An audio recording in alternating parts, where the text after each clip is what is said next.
Just gonna burn through my easy. Now, if you haven't played Intermission, Intermission is basically the Yuffie DLC. And what it is it takes place right when they just raided the reactor number 5 and they're getting ready to drop the plate. This is when that takes place. Well, guys, your girl finally made it to Midgar. And to be honest, it's only 2 chapters. In both of those chapters, there is a lot of filler. Like, they have a lot of side quests, they have a couple mini games, and to be honest, it's a lot of padding. A lot of this DLC is not going to make it into the recap, because a lot of it's filler that doesn't matter.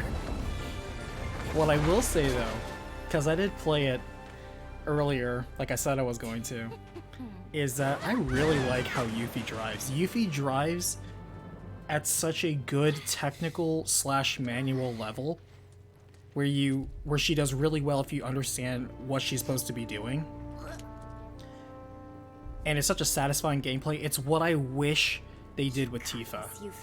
Because Tifa, like I said, my biggest complaint about it, a lot of people like playing as her. I don't like playing as Tifa because she basically auto combos for you. There really isn't a lot of technical finesse you need to do with Tifa. She's very useful in the boss fights where you want to ramp up your stagger meter, because that's basically her function, is to ramp up the stagger meter. So she's fine for that purpose. But other than that, like day-to-day combat, I don't know.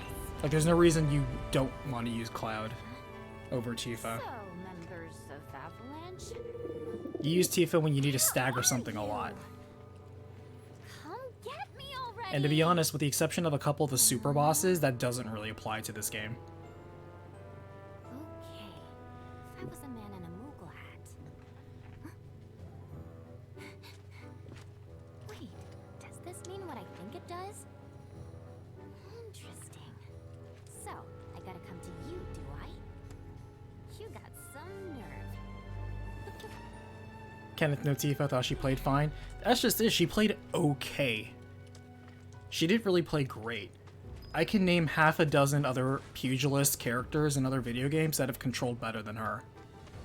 Because what they did with Tifa is they basically took away your ability to basically control her yourself. Like, the whole point with you with Tifa is like Sora, where you're quote-unquote playing as her.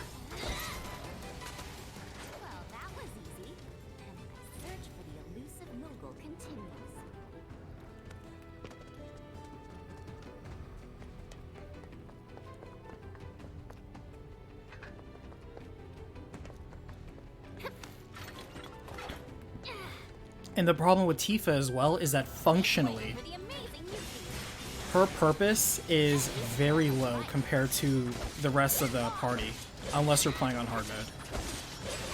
And even then. All in a day's work.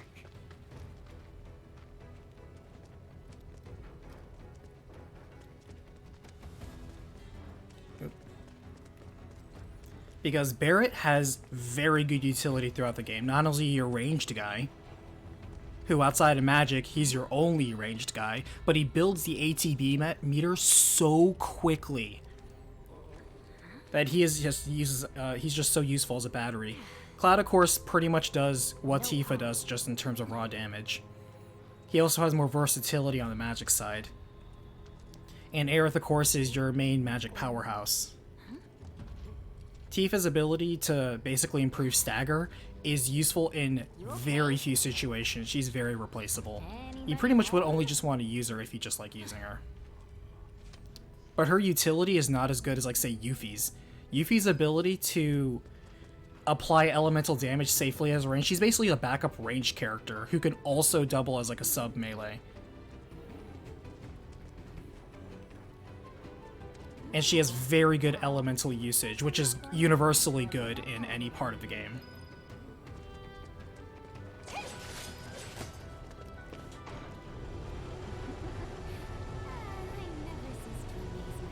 Red 13, I'm not sure what they're going to do to make him interesting. Like, what would his purpose be? Because when he joins you as an AI combatant, he's just kind of there, just occasionally he bites things. Here's my thought on what he could be useful as, and it's kind of like what you see him being used for in the cutscenes, and that is...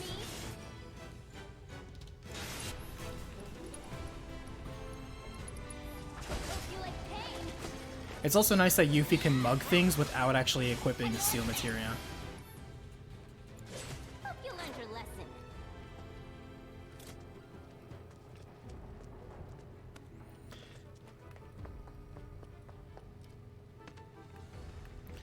But I think red will be really good for damage over time effects.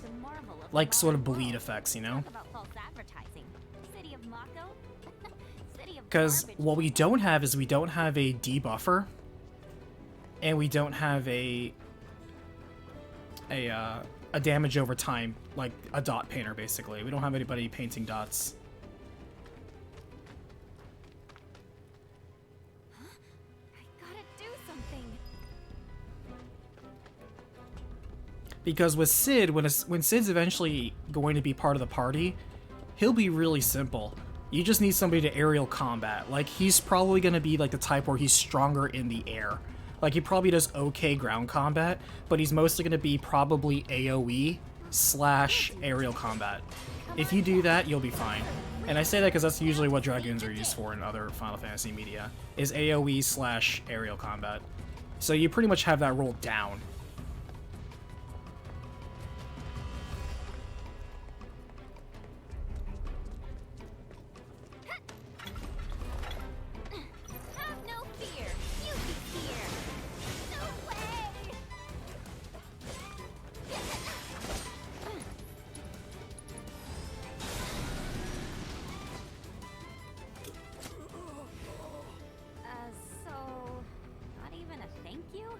Yuffie also has that really nice ability where the more you use her arts, the stronger they can become for just massive elemental explosions. Really good for build-up.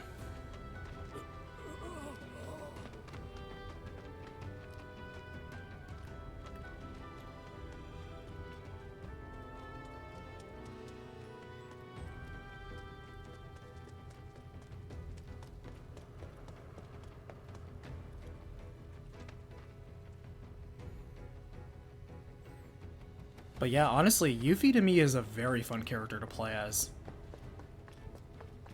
I really like what they did with her to make her unique. It comes to that whole thing where we're not using classes, quote-unquote, but we are using roles. It's kind of like the paradigm system, where your character basically specializes in a function rather than a title. So rather than having a kit of things to do, they have a purpose, and everything's kind of centralized around that theme. And I think it works way better. Again, the spirit of 13 lives on in its later games. 13 crawled so everyone else could run. And it didn't even crawl, it actually did a very good job for 13 too. Like I always say what you will about the games, the story of the characters, but the combat system and the ideas behind it that have lived on past the 13 legacy are fantastic. And they've only gotten better.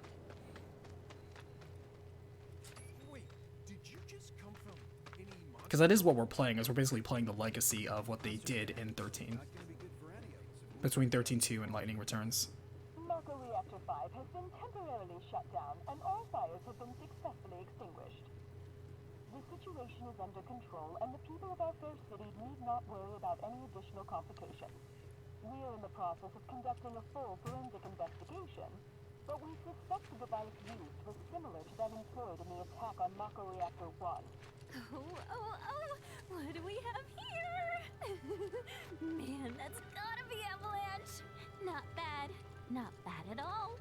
But I can do better. Yuffie? It's funny to me that she wears like the, of course, little Moogle thing. Yo. But then she wears this really dirty, I don't know, poncho underneath it. I'm Jija. Follow me. Jija. I'm really bad with Chinese names. Jija? That's the best I'm gonna get. So, Jija, Jija is how she says it. I figured an elite W agent could find their own way. I may be elite, but it's not like I've ever been to Midgar. And what exactly is a W anyway? It's not an L, Anyone that's who for lives sure. where you just came from. Think of it as a code name. Uh-huh. Still can't believe they sent a kid to do this job. This kid could kick your ass. Look at those losers in the background. What are they standing around for? Don't worry. What are they, the Red I know Bandana exactly crew? what you're saying. Give me a break, will ya? And let you walk all over me? Well, here we are. Ladies first. They didn't get caught. They'll turn up. And when they do, we're gonna treat them to a feast. I can almost taste your pizza now, Jesse. Shame, since you won't be getting any. What? Just some randos talking about pizza.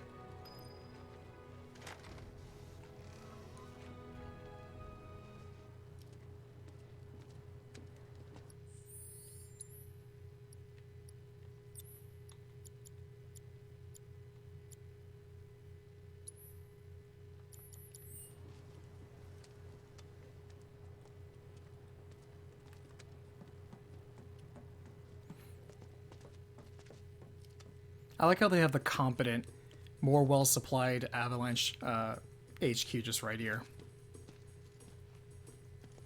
These two are Billy Bob and Polk. And that's Nayo. Hi. My name is Yuffie, Materia Hunter and Elite Special Forces Operative for the new Wutai government.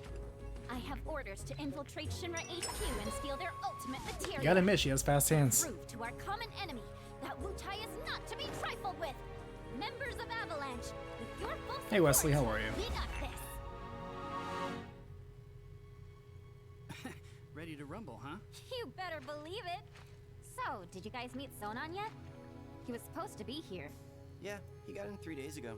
He's out on the town as we speak. The stagger mechanic has been one of the best gameplay mechanics 13 introduced. Oh yeah, they, like the paradigm system, regardless of how people liked it, is what they eventually used.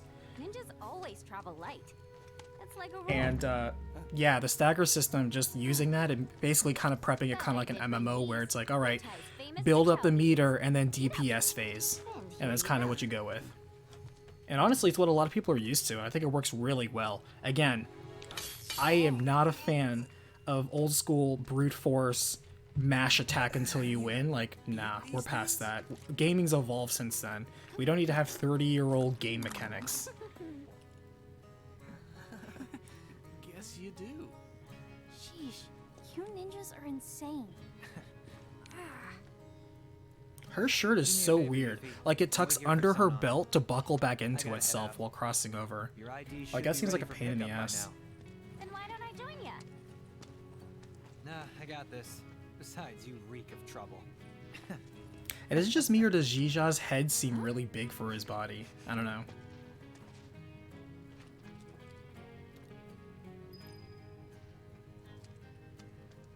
You must be tired from your trip. Why don't you get some rest? With all the noise in this city? I'm freaking possible. How about you tell me where in the Shinra building they're keeping that materia instead? Don't hold out on me now. It kind of makes you wonder if Actually, we're going to get in the next section, if we're going to get Vincent DLC then, and just kind of get a little bit more where, materia as a weapon. yeah, we talked about his backstory and how he plays in terms of And since Georgia that's in the Cerberus, basement, but are we going to get anything like playable in the next chapter? It would be nice. Shinra hides its top secret materia in the basement. I kind of hope they don't do what they did in the original, which is I turn into a monster and now I'm just AI controlled, because whatever. Just be careful, will you? Please? Oh yeah, you should introduce yourself to Billy Bob.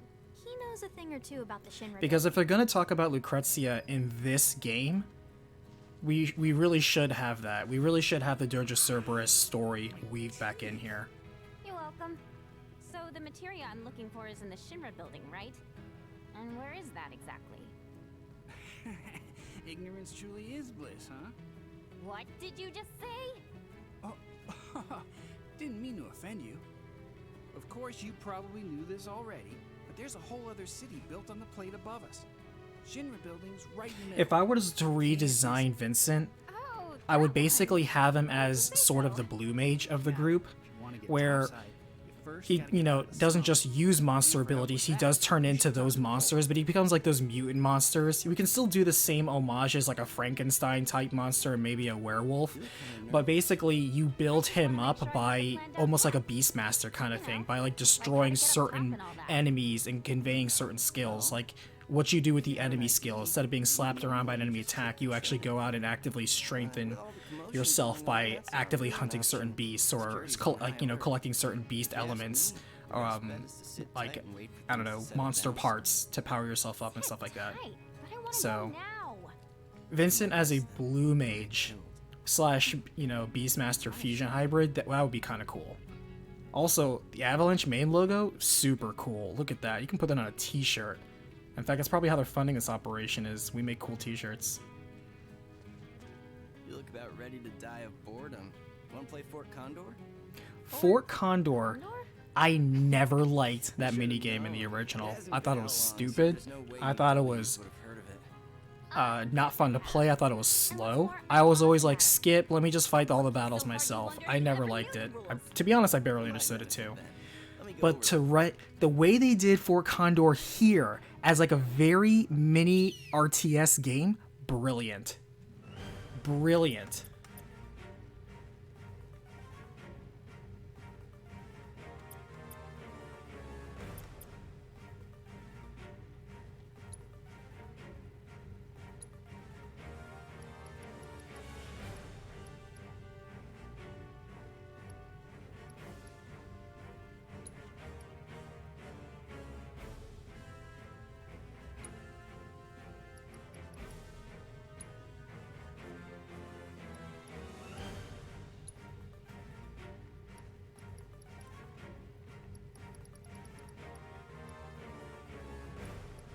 I was surprised how well they redid Fort Condor. First of all, I love these remixes.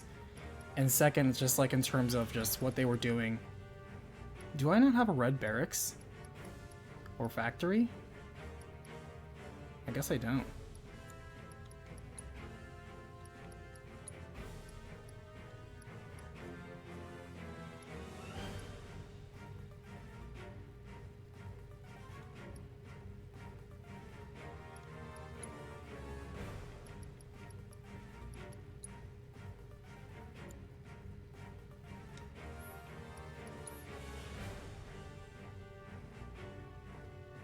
But yeah, that Avalanche logo looks metal as hell. I love it.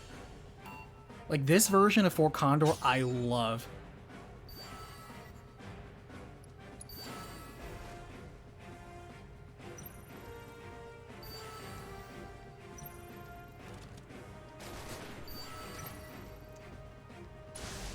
Shit.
I prefer the Assassin board over the Grandmaster board, but you know, you earn the Grandmaster board.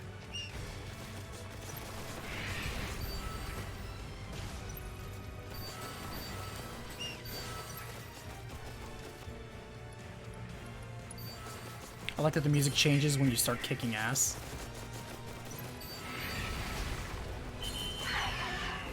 But yeah, I like that they use the little, they look like toys because they're making fun of the old polygon styles of the old sprites, and they make them, like, it's so clever. This version of Fort Condor, I enjoyed playing. I enjoyed playing all of them. They're so good. Damn, you. And to be honest, if they expanded it like they did with like Triple Triad, or You didn't lose on purpose? um, Wow. like B&D from Bravely Default 2, where they made it like a global thing, and there would be like new boards, you know, and different rules and different paths. Like, that would be so cool if they went full on with that. I love this version of Fort Condor. I really want them to expand it. It's too fun for people like me. That's right. Like, that was a minigame I enjoyed. Hardcore competitors. I didn't like most of the minigames in 7, to be honest with you. Like, most of the bike minigames went on too long. I didn't really care for the submarine. I thought half of the minigames in the Golden Saucer were shit. Like the basketball ones, or like the small ones that require like quick time events. Like, those weren't really fun. They like points for variety, but honestly, I didn't really enjoy it. So if they're gonna redo those minigames like they did like this, I'm all for it. You know about the VR combat simulation module, right? Huh? Of course I do. Why wouldn't I? It's that thing that stimulates modulation. Kinda. It's a machine that puts you in a virtual world. Simon, how are you practice today? fighting all you want. How does Yuffie alone cross the swamp The guy around the corner has and then go through the Mithril mines and go through Junon by herself to get to the same one. continent as her Technology hometown? that cutting edge Okay. down here. So what It doesn't do make you any say? sense why she's in Try it? Midgar. Well, why she's in I really don't Midgar have is time to be explained. playing around with some stimulator. She's here for some literal But corporate just to be espionage. polite, I guess I'll take it for a spin. Because the Wu Tai-Yins, as they call It's over them, by the neighborhood watch. do not trust Shinra ever for feel the like some virtual ceasefire, training? especially I'm since sure they, you'd be you know, happy it's unresolved. They still have bad blood from the attack that Shinra had in their oppression and takeover for Wu Tai. Sonon's still not back. And so this is corporate Must be in espionage. Walmart then. As for how she got over, just because that's the path that the old game did, we have to remember that this is a world with, Mature tastes. you know, There's lots of different establishments. It's planes kinda hard and to boats. explain. No, The I path get that the it. party took in the original 7 is not the only way to get from point A to point B. There's plenty of boats, there's plenty of planes. Where everyone gets drunk and complains about how kids just don't understand the value of hard work. Also, they're ninjas, they probably Just a swam. society. Let's be for real. How can they not see that they're the ones destroying it? Or just ran on the water, or something like that. Wutai's got a place like that. Like, makes perfect Not sense to me. Their lives away. It's called the Happy Turtle. Interesting. There's a happy turtle in Midgar as well. Huh? I don't know where exactly because I've never actually been, but I do see their flyers from time to time. You do? Like, I really do believe that Yuffie's inclusion to the story at this point makes a lot of sense. And the introduction later of Deep Ground with her exposure to it also makes sense because There's a man it who then goes around kind putting of, flyers it's for not really a retcon, but it People does call him Old explain Snap. why And in who doesn't Dirge of dress Cerberus like on the that? original timeline, why Yuffie was so proficient I gotta find him. Man deserves against some Deep Ground intelligence. because she's already faced them. It kind of makes sense. Like why she was there and was able to sneak in so easily and kind of knew how to combat the darkness. I won't stop you. Just don't go too far. Like they just kind of dismiss it because of course they didn't really fully write out anything, but they did. Like it kind of makes sense here to put that groundwork of Yuffie has experience with Deep Ground, therefore when Deep Ground surfaces again, why she would be on the forefront to take it on.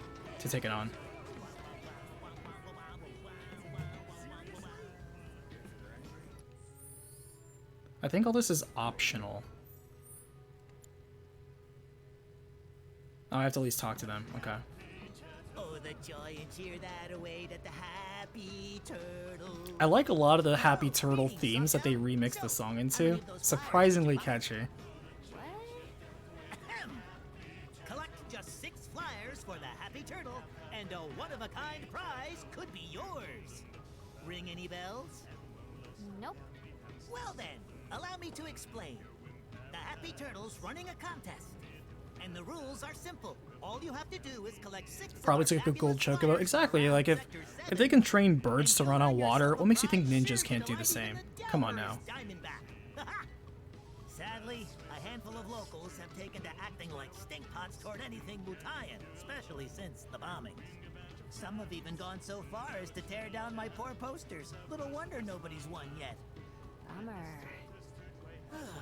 Which leaves me in a pretty predicament. But hey, my pain might be your gain.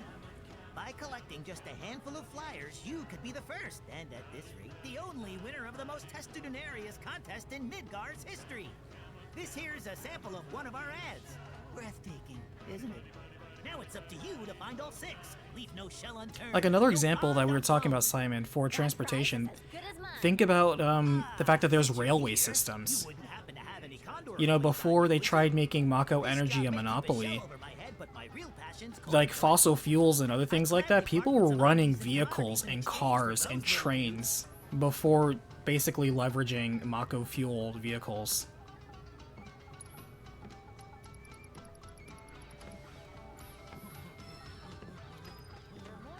So, again, something that I hope they really kind of expand on.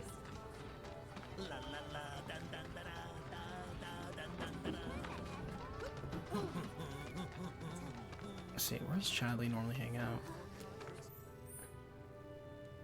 Oh, I ran past it.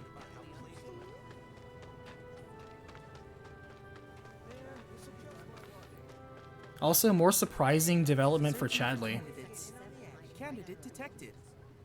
Performing physical analysis.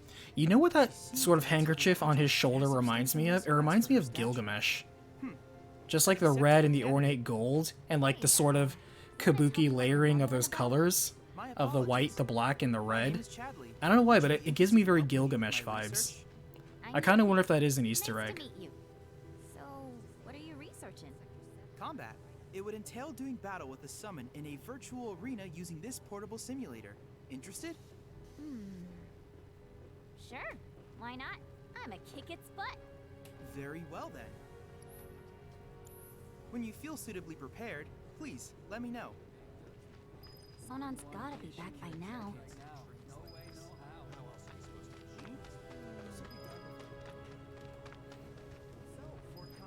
Like, normally this is where the game expects you to... Actually, hold on. We'll get some B footage from a couple of the people. So I did like how they recycled some of the Avalanche members, and they did give cameo to Roche, which I thought was cool. So we'll get a quick shot of Roche. Enough. Where are they? They should have been here by now. Waiting for someone? Ooh, you got stood up. As if. Wait, who are you? Don't mean to be rude or anything, kid, but do you mind? I'm not exactly in the mood. It's nice to see that when Jessie isn't around anybody, she's actually kind of, I don't know, stressed out. So the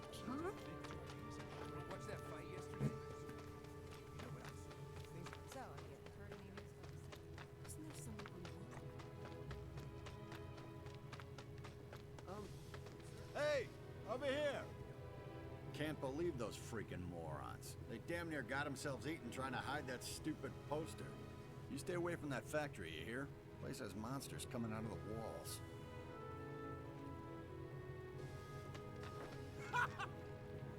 Why, hello there. And you also have to remember that airships may be uncommon, but they certainly still existed. Like, remember when they were first boarding into like cargo freighters and those ginormous cargo planes. Like, Shinra transports its goods and services worldwide. It doesn't just come from Midgar. Like, the manufacturing takes place around the world, like you would expect, based on those resources, and they have to collect resources from around the world, and that means they have to come somewhere. So the logistics automatically suggest that there are many different routes and means to get places all over the world. Your confusion makes sense, though, because as Simon, as we've kind of discussed earlier, 7 didn't do a very good job of world building in the original game. They left a lot of gaps. But it's okay. Maybe after some practice.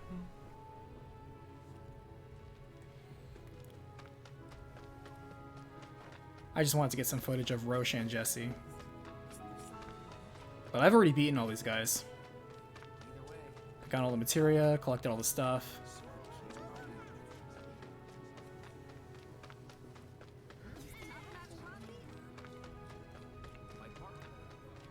It's nice that they put in more use for this area. My turtle senses are tingling. The flank! Oh, you're purring like a motor, aren't you, little buddy? What's going on? Not right now. I'm in the middle of something important. Bet we can knock it down.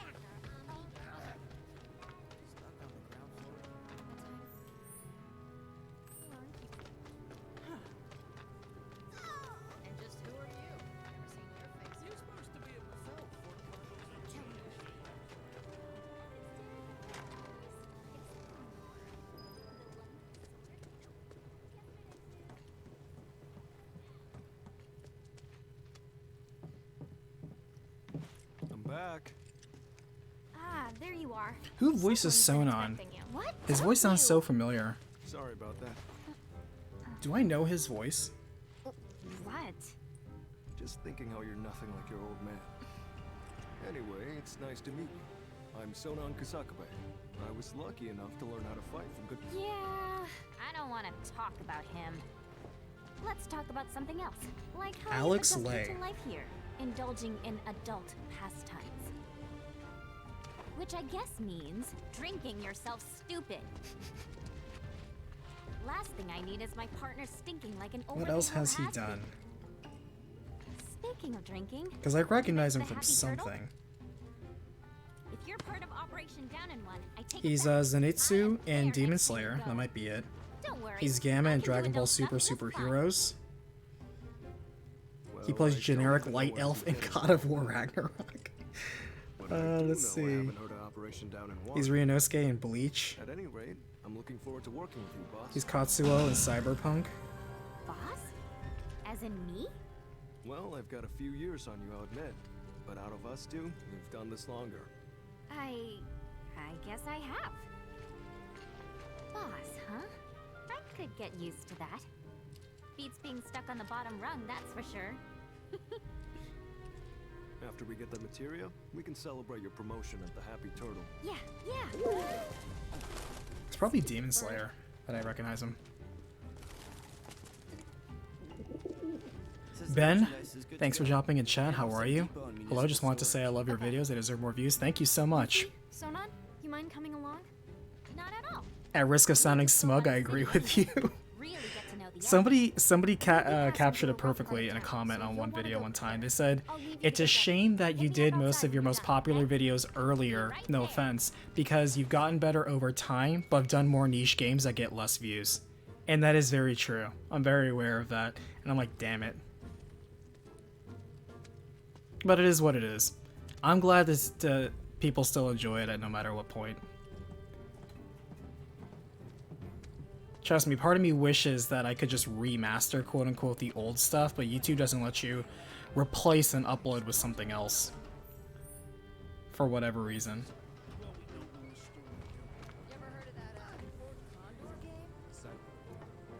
You guys all set?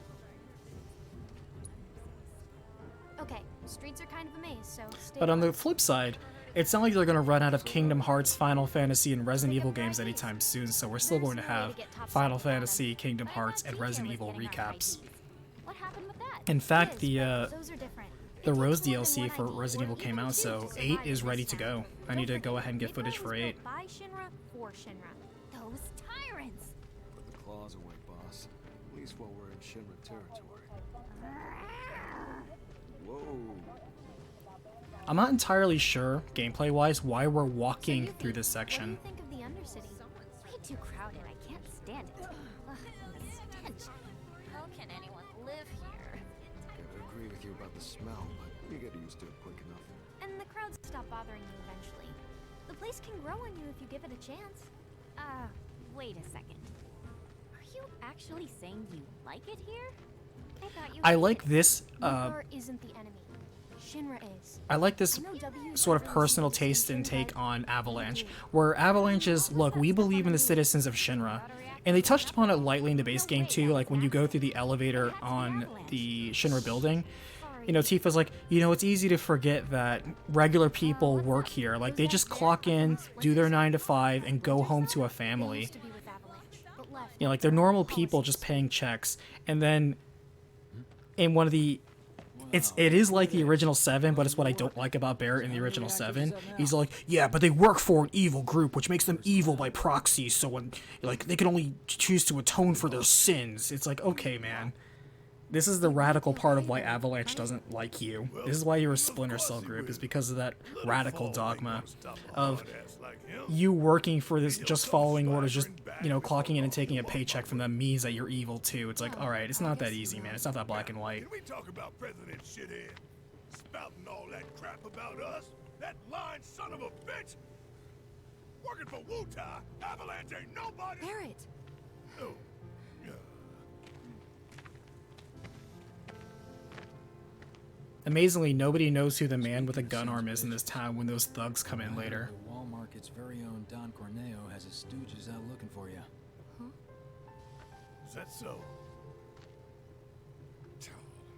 Don't got The Completionist did a similar thing. He recently did his first 150 videos. Nice, congrats on him. Though I think Gerard is probably going to go back to doing videos since G4 doesn't exist anymore. I don't know if he put that on pause.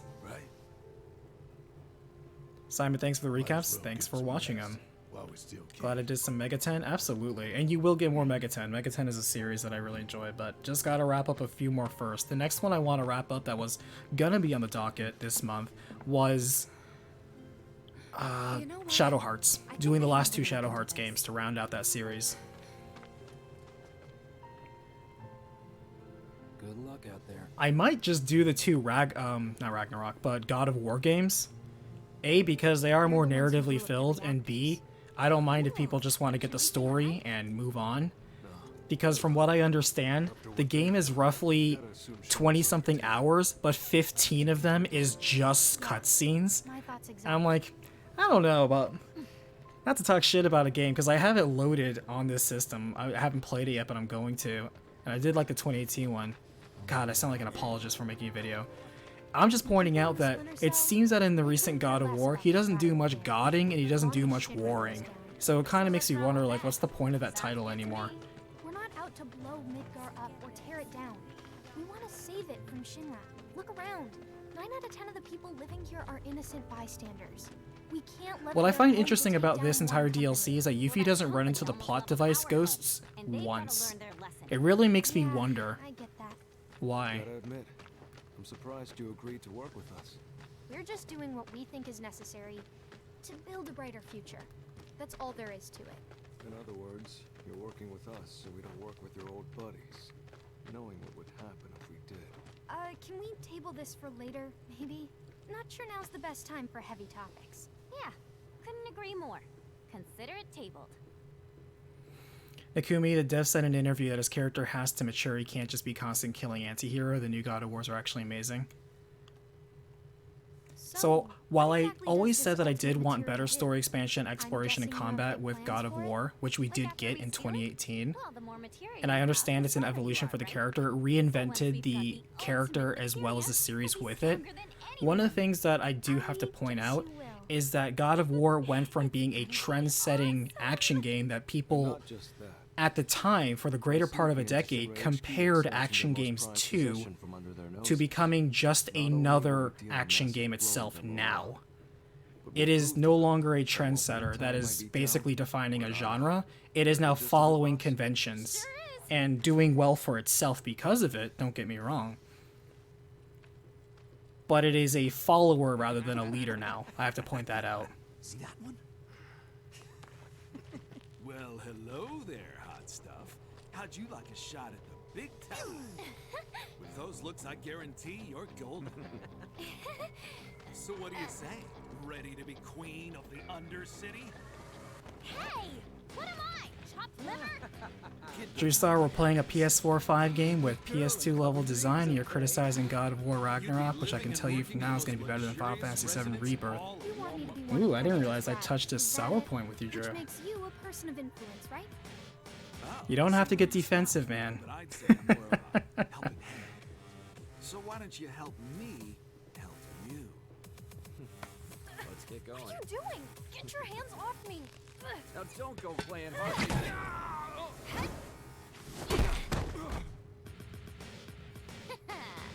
Know any kids who can do that?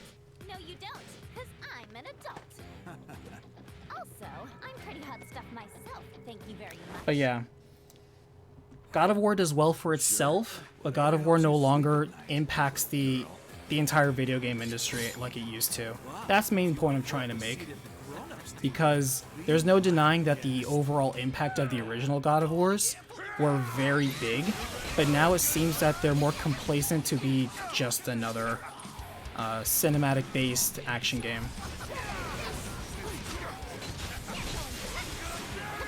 Sometimes that actually works out a lot. For example, let's take Castlevania.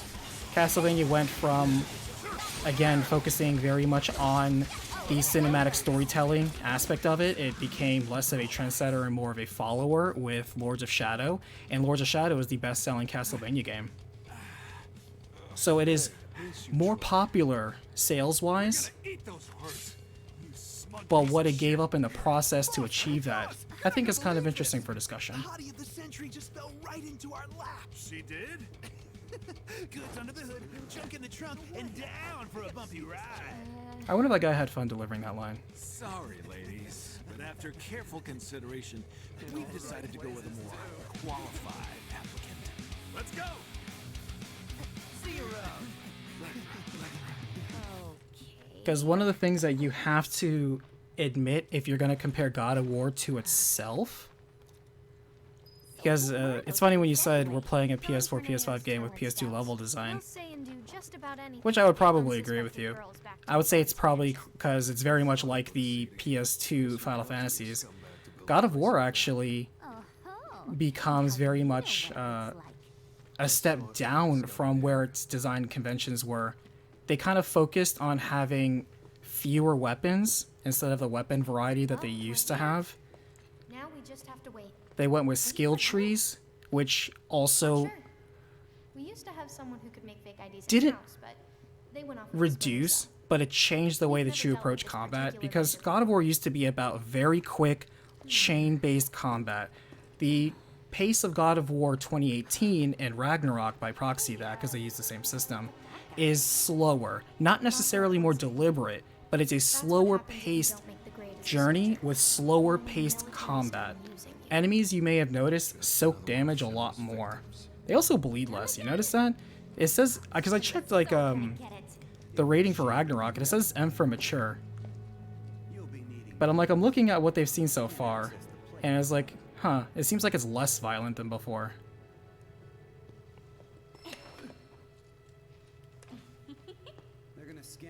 Instead of being mythologically based, impressive set-piece battles like what the usual openers for a lot of God of War 2018, for example, went with very forgettable boss fights for half of them.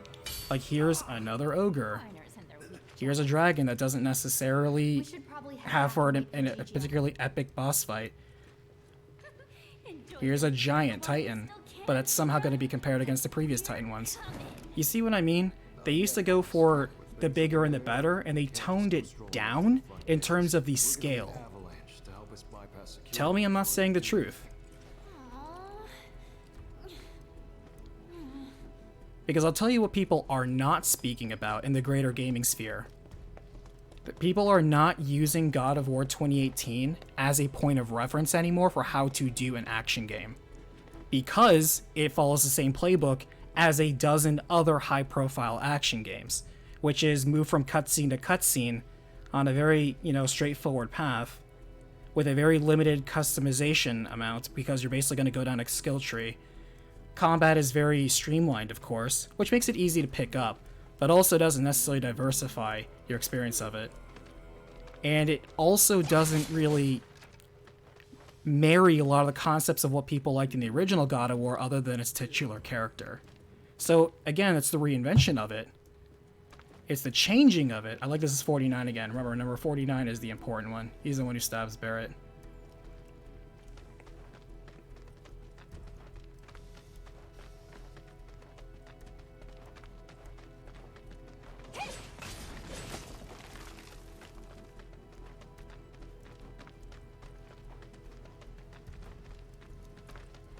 Because I can tell you, people do remember a lot of the very epic boss fights throughout a lot of the God of War original trilogy. The variety of the weapons, the combos you can chain between them, the amazing abilities you could use for it. Change of plans? Now what you have is you have a much more tame combat experience. Follow me, guys. Why does he need us to hurry? Kratos kind of walks rather than runs through combat. And even when he runs, it's kind of like a jog. He pauses. He will defensively block. It's a different sort of combat style. And you could say, oh, but he's getting older. Should I remind you that he's a god? It doesn't work like that. That dude's gonna live a very, very long time, assuming he's not killed. Hey, that's Gigi. You're right. Hold up. Hey, I'm talking to you. Answer me. Well, Look, a Moogle. Nikumi the Hercules fight from the old school God of War. Yeah, that's another good one too. You two go after Gigi. I'll head back and tell the others what happened. Less spectacle and awe-inspiring, if you would say. Exactly. It really is. It's become... Stock up before leaving. It's like, look, you're enjoying it. Nobody's saying it's bad. What we are pointing out, it's generic. God of War has become more mainstream. It's become less of a niche, spectacular combat game that people are like, oh, damn, I wish I was God of War 2.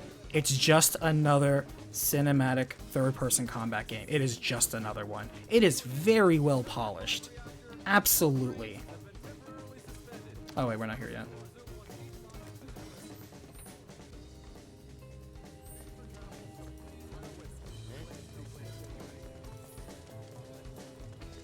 But I do also have to question the genre that they're even attempting right now. Again, right after I'm done with this, I'm going to dig into Ragnarok myself. And if the ratio of action to puzzles to cinematics has action in the minority, I really do have to question how we're categorizing this game. Because I don't know about you, but I prefer my action games to have action in them. I don't prefer to watch my games. I prefer to play my games. Because they won't even give you QuickTime events for most of the boss fights. If it is going to play like 2018's. Come on.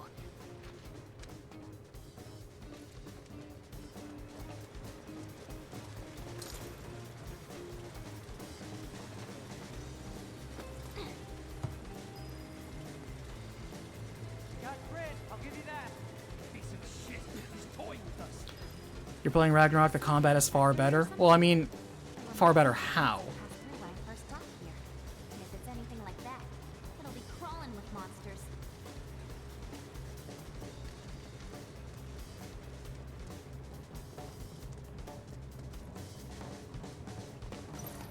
Because to me, the combat of 2018 wasn't really bad to begin with. So when you say far better, in what manners are you talking about the refinement? I mean, I'm going to find out in a few hours anyway. So it's not a big deal. I'm just curious if you want to add any input to that.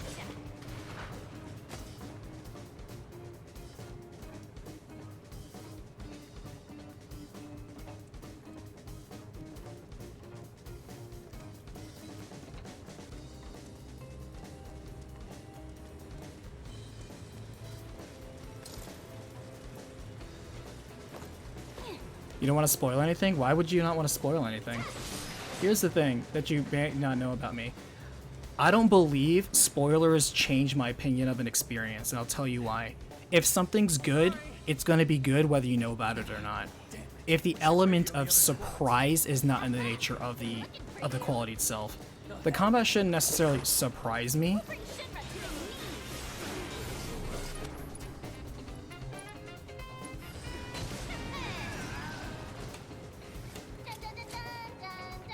So like you talking about it probably isn't going to spoil anything for me. Just gonna be real.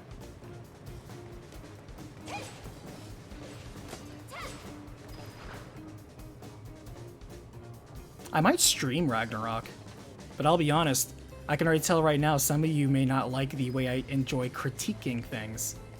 Because it's very easy to point out stuff. I have no blinders for God of War. I played the originals, I played 2018.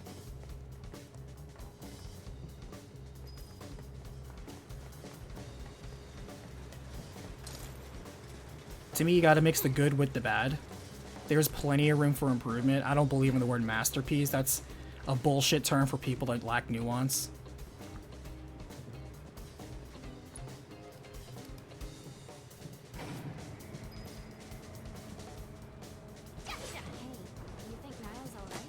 She's a local, remember? She'll be fine.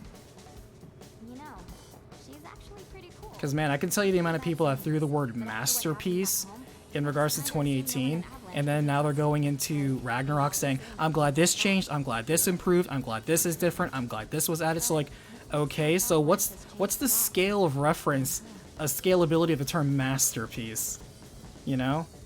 I feel like you're just using it to avoid explaining the particulars of why you like something a lot. And it's okay if you like something a lot.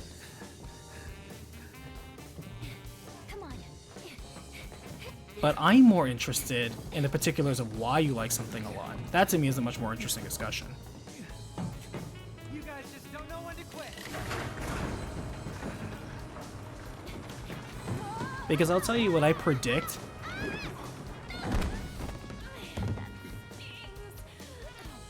Now you've done it. When this is over, you're getting it good. Enjoy your freedom while you can, Gigi. I question if some of the elements that we've enjoyed in God of War previously are not going to be here at all.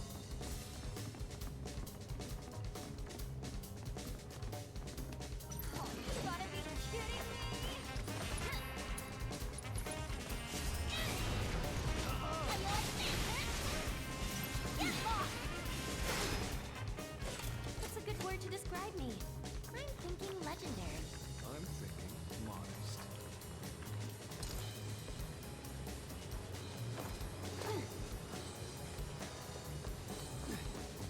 Well, looks like our ticket across.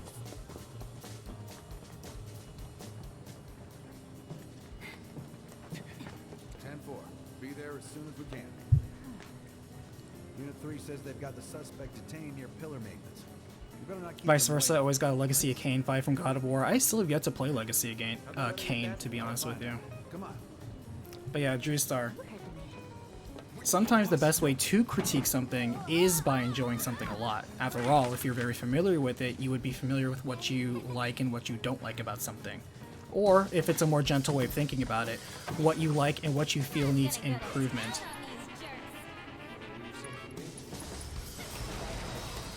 Like, nobody's judging anybody. If you don't like something about a game, even if that game's popular, who effing cares? If you like it, then you like it. Sure, whatever. I will say though, Drew, -1 point on one of the things you said earlier, you do not elevate the status of God of War Ragnarok by trying to downplay Final Fantasy Rebirth. Number one, that's a very low bar in terms of attempting to prove a point. By I want to elevate something by putting something else down. Come on, man, be better than that. Another thing is you don't know how Rebirth is because obviously it's not playable yet, so why on earth would you even bring that up as a point? I mean, are you bringing it up as a point because I'm playing Final Fantasy Intermission right now? If so, then like, what was your objective with bringing that up? I would hazard a guess that you probably thought that I would take personal offense to that. And obviously that's not true. Who cares? It ain't that deep. I'm just saying that if you're gonna critique something, that you need to think it through a little bit better. Like if I was in your position, and if I was going to try to elevate God of War, what you may want to do next time is, without, again, spoilers, is talk about what particular positive elements you enjoyed the most about it. It's really not that hard. Like if you like a particular food analogy, if you like a particular restaurant, you're probably going to talk about the meals that you enjoyed there and what you liked about it, or like the service or the options that they had, or even a dessert that you had. You're going to talk about the experience, you know? Something that has an emotional weight to it. Like, can you imagine how useless it would be if you asked somebody, so how's that place over there to eat? And you're like, I liked it. It's like, well, what'd you like about it? I just liked it. I mean, it's better than XYZ place. That's not exactly useful feedback.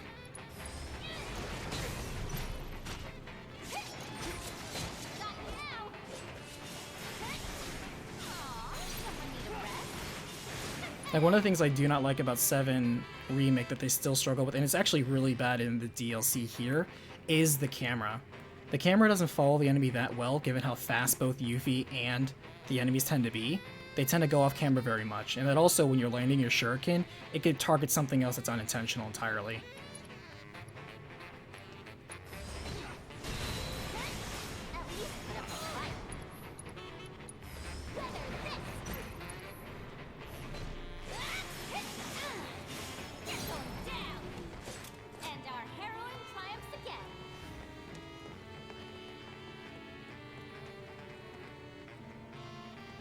Definitely need to give the Legacy of Kain series a chance.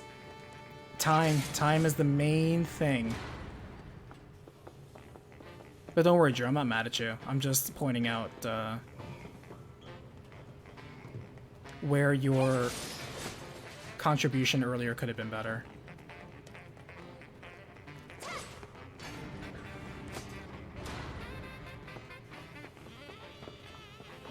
Still don't have a PS5, so you can't play the DLC.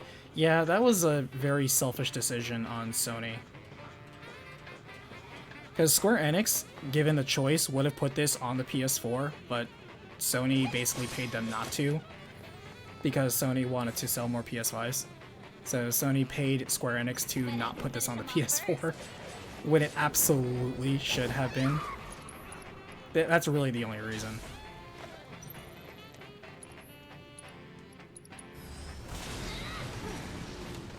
It's a good word to describe me. I'm thinking legendary. I'm thinking modest.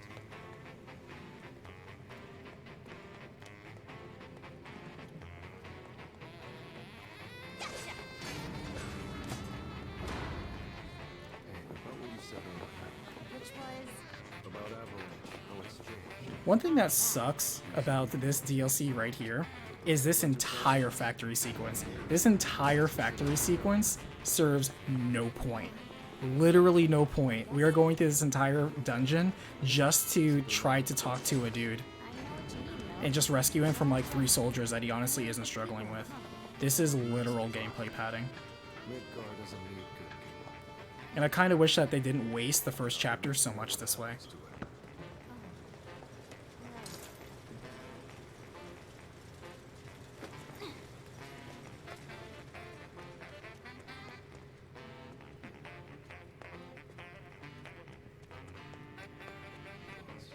Try treading a little lighter this time. No point fighting if we don't have to. Yeah, I know. Gotta be quiet. Very quiet. As a mouse. Simon, are you afraid of tackling the Metal Gear Solid in the recaps because the stories are so convoluted and it's basically impossible to get a straight recap of them? I wouldn't say it's impossible to get a recap any of them. This monster right here, I swear, they take it's like straight from Monster Hunter, because he picks up a rock at some point and leaps around and tries to slap you with it. Is that not the same as the chicken from Monster Hunter?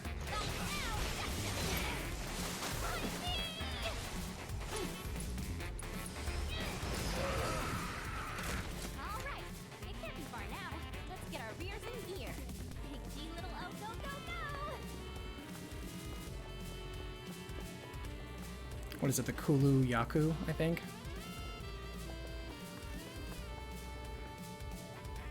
Bradley Kulu Yaku. Yeah, see, I remembered it.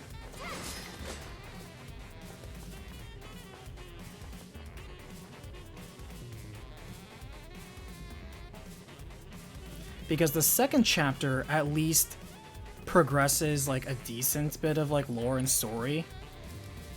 But they kind of crammed a lot of it really tightly. They should have spaced it better. This entire factory part is a colossal waste of time.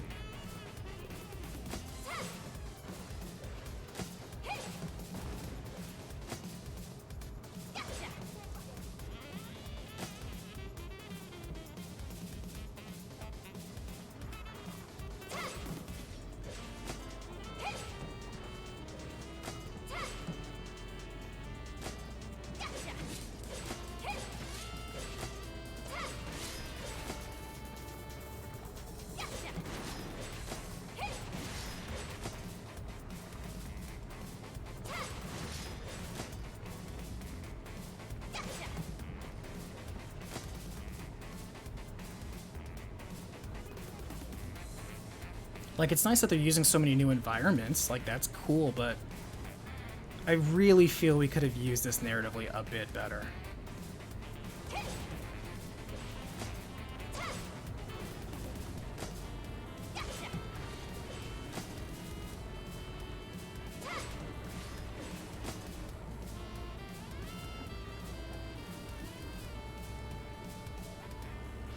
But yeah, no, I will do Metal Gear as a series later. It's just going to be that I want to finish up some other series first. Metal Gear is not a high priority. At first I didn't want to do Metal Gear because so many people and their dog have done Metal Gear. But I guess the difference would be I'm not doing lore.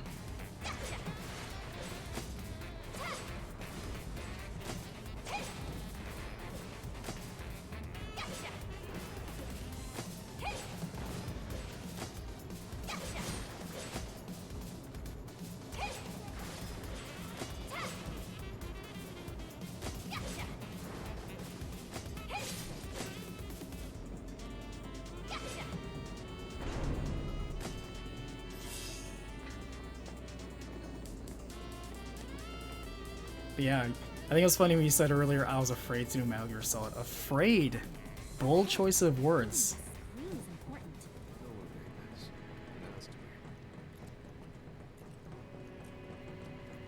It's like, I don't know about you, but taking on Kingdom Hearts in terms of complicated storylines and sorting them out, nah, I have plenty of experience with that.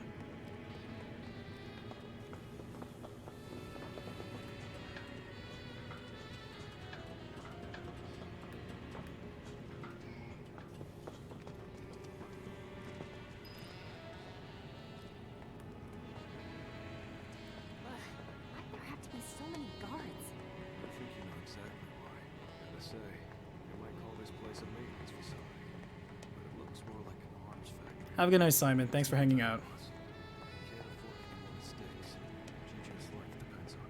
Understood. But if you ever want to see the list of series that I plan on doing at some point in the future, just go into my Discord. The link's in the description below.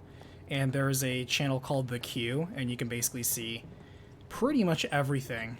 And trust me, I have enough content for the next 10 years. It's crazy. Oh, his name was something like Heidegger? Wrong answer. I'm gonna ask you again.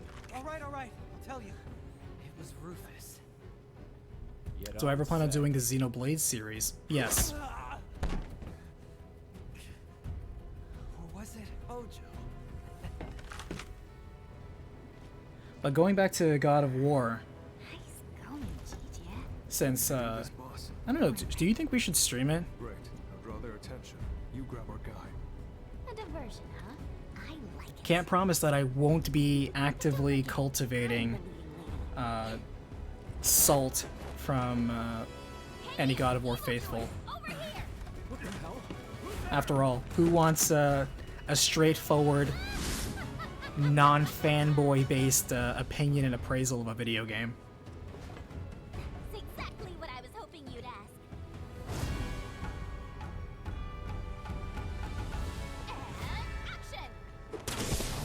Because as we can see, I can just casually talk about facts and people will be upset.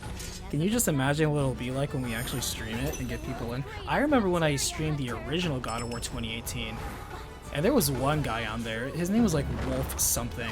He was extremely salty and extremely rude the entire playthrough. Basically every time I would point something out, he would be there like straight on coping defense force for the game. Which I really feel he was fighting very earnestly just to kind of preserve his attitude and ego about it. Because I was causing, you know, just too much cognitive disjunction by pointing out like, this blah blah blah is a narrative issue, this blah blah blah doesn't really make sense, this blah blah blah is an interesting design choice, but I really don't feel it serves the greater game for it. And he was, oh my goodness, so triggered. And it's not like I was insulting the game, quote unquote. Even then, even if I was insulting the game, why do you care? Got eyes on hostiles. Requesting backup.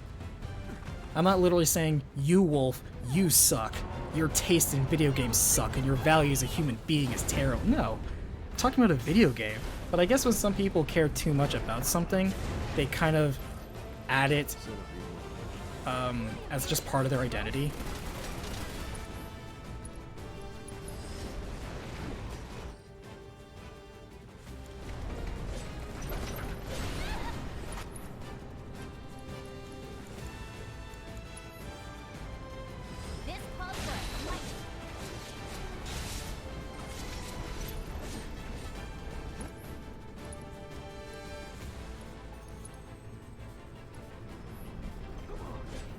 I did not pack lightning Ethereon at all.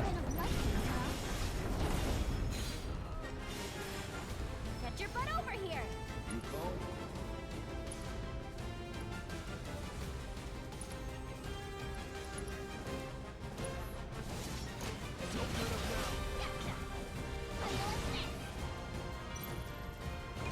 Pleasure.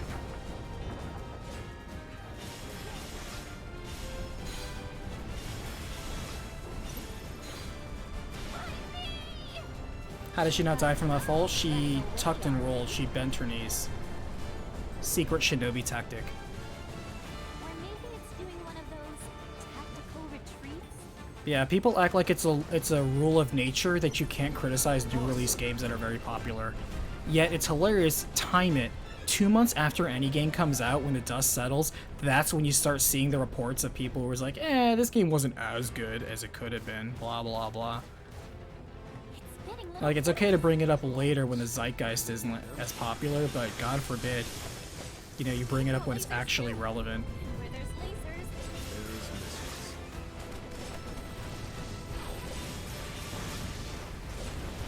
How are we supposed to dodge those things? I'm not letting it launch.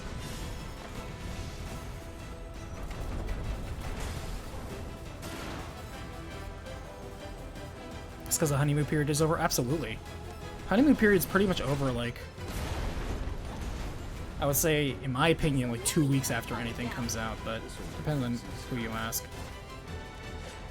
Because all the super hardcore people, they already played it like the first week.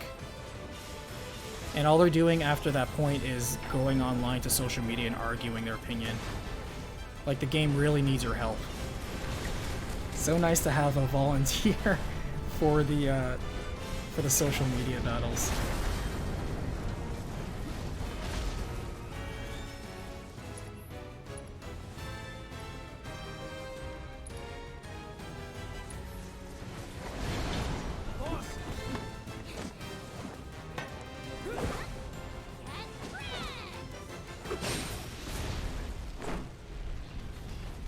Lords of Shadow was onto something, but the sequel had issues narratively. Here's the thing, I actually really like Lords of Shadow 1. I rate it up there in terms of my favorite Castlevanias. Looks like it wants to get serious. Oh, we'll make it serious, Alder. Dead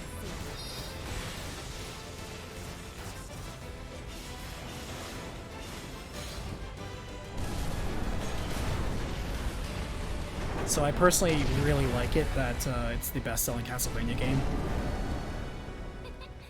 You see that? And speaking of God of War, when it first came out, it was one of those that was immediately compared to God of War. You know, back when God of War was a point of cultural references. There's something I like to call the King of the Hill litmus test, which is you know how impactful and relevant a particular IP is when people use it as a point of reference to talk about other things, to basically convey an idea or understanding, such as, this game is like God of War, but blah blah blah. This game is like Pokemon, but this game is like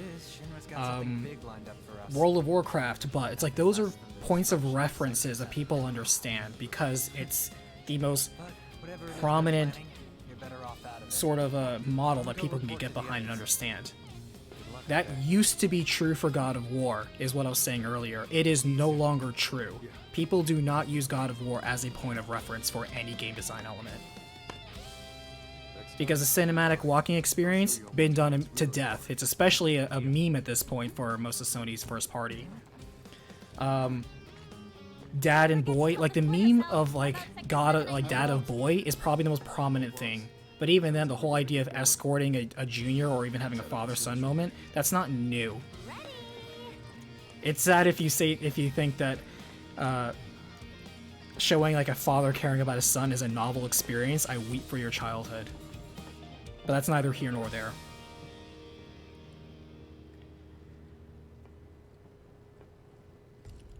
Oh yeah, Bradley, exactly. This game is like Persona 5, but, you know, exactly. It's a point of reference, because that's the king of the hill for that point of reference.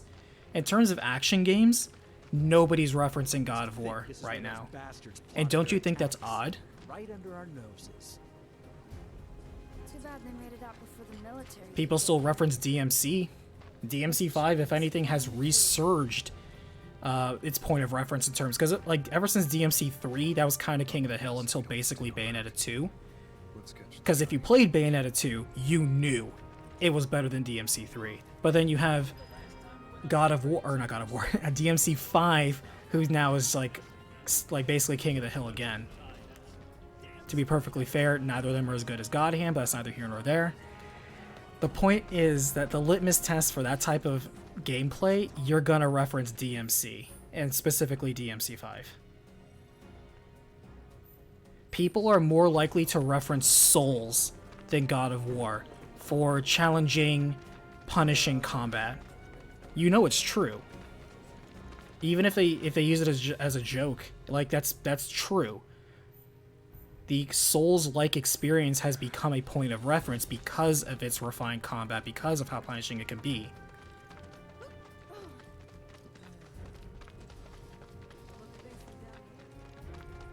It was really bad with Doom. Oh yeah, remember when Doom clones were just everywhere? And granted, some of them became really good. Like, believe it or not, Duke Nukem used to be really good. Quake was awesome. Like, what they're now called, people call them boomer shooters now, whatever. It used to be called hallway shooters back in the day. Or cover-based shooters. Remember when everybody's comparing Gears of War? Because Gears of War, even though the cover-based third-person mechanics weren't new, they elevated it to a point where it became king of the hill for that point of reference. And then anytime you did like competent cover-based shooting, people compare it to God of War. Or not God of War, Gears of War. I don't think we'll be back here anytime soon, so make sure you're ready for anything, okay? But yeah, Doom clones, you know? And even then, Doom, ever since this 2016 thing, kind of reclaimed that. Because even though, like, Wolfenstein, done by the same team incidentally, was really good, Doom just came back. Like, and Doom Eternal again coming back. It's become king of the hill again, to where if a game looks like Doom, people are going to think of Doom again. And that, after 30 years, you're still relevant? That's good. They had to work on that. But the point that I keep bringing back that's really going to make a lot of fan base salty is that you have to be real. God of War is no longer that relevant in the combat sphere. It chose that path. It chose to become more general. It chose to become more mainstream in a way that it's become a follower and not king of the hill anymore. People are not making their action games to be like God of War. They're not. Nobody is referencing that. People reference the memes, and incidentally want to talk about the individual cinematic story, but the individual cinematic story is a comment you can make about a lot of games these days.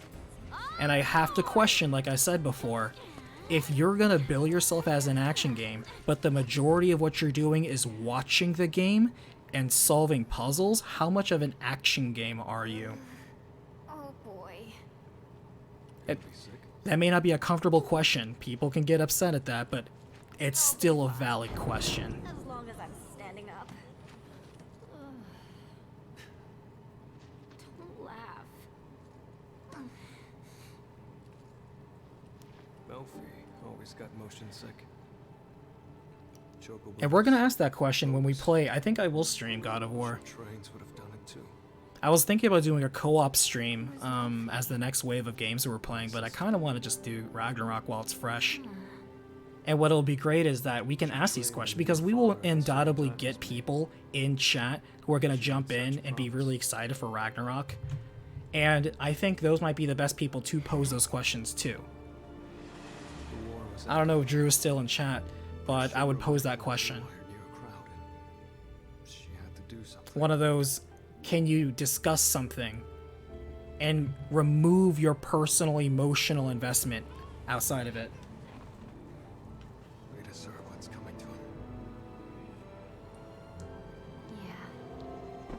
Because if you're not willing to look at something you love critically, my guy, you're gonna have a rough life. But I'm not your sister.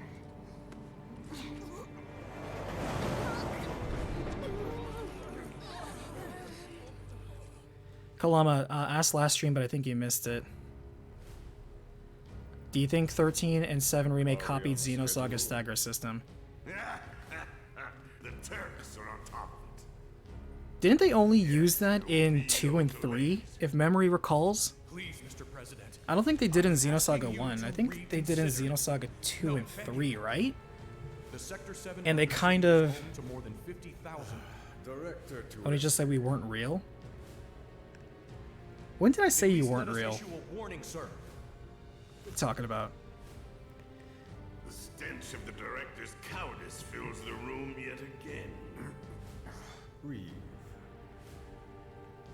It's been a while since I played Xenosaga, but if memory serves, wasn't that just in 2 and 3? And if I remember correctly, you had to target like the upper, middle, and lower parts.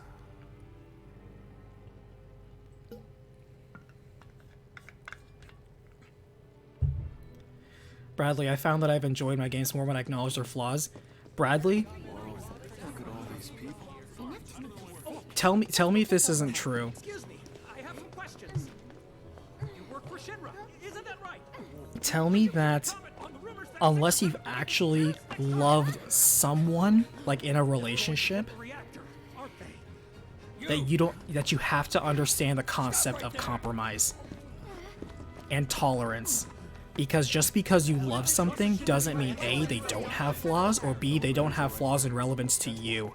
If you have never, like, if you're someone who says if you love something, you don't see their flaws, you have never been in a human relationship, is what you're telling me. You have never actually been in a human relationship. Because if you actually are in a relationship with someone, a romantic relationship, you can love them, but you also know that you and them have flaws, and you just gotta learn to either deal with it or learn to live with it. Nothing's perfect.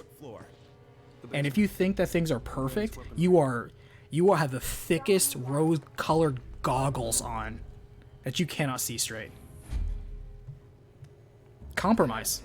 Like, it's okay to be like, I love this game. I wish they improved this, that, and the other. Maybe they can do that in a sequel, but I still love the game. And you have to be happy with that. Kalama, yeah, 2 and 3. Yeah, that's what I thought. So, 2 and 3, I didn't think of as a stagger system so much as an armor break system, but now that I think about it, they're kind of like sisters in the same sort of family. Because when you are doing like an armor break, you are basically creating a limited DPS window, which is basically a stagger system. Would you not agree? In light of recent events, I mean. Did I ever recap Catherine Full Body? No, not yet. I probably won't either because that game has multiple endings and none of them are canon, to my knowledge. What a lovely smile.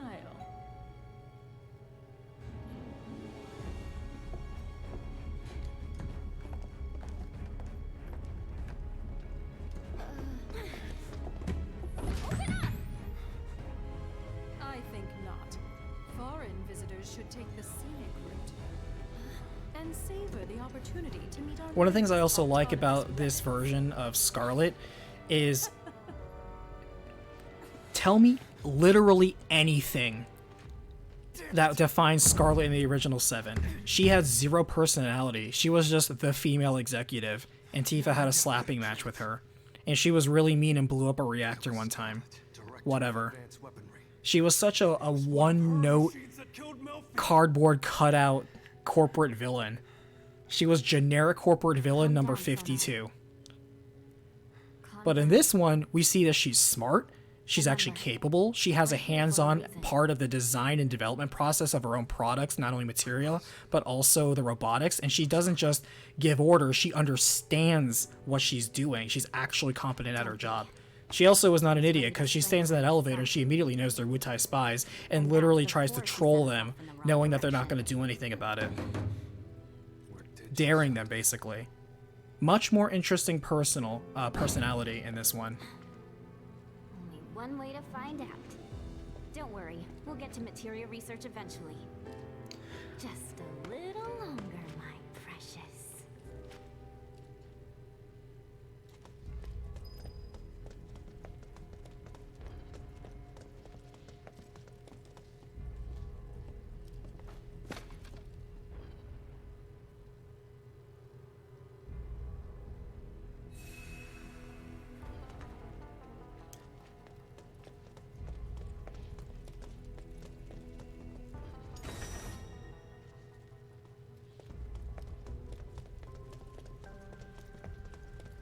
I always found it so childish if you ever criticize like something and somebody's like, well, if you don't like it, you don't have to play it. That's a very take my ball and go home answer. Very much playground energy. That's how you know you're talking to a kid. And what's worse is if you're talking to an adult who thinks like a kid. Wonder how he's holding up. Behind bars, you mean? Not well, if the government's got anything to say about it. Good on him. Jail's where he belongs. That's my master you're talking about. Mind laying off him a little? You know what? Let's draw. Not exactly my favorite topic. It's only gonna make me mad. But yeah, Chad, I think I will definitely play Ragnarok on stream just to cultivate some salt. I may play it more often, so on some weird days, so keep that in mind. I'll probably stream more often next week.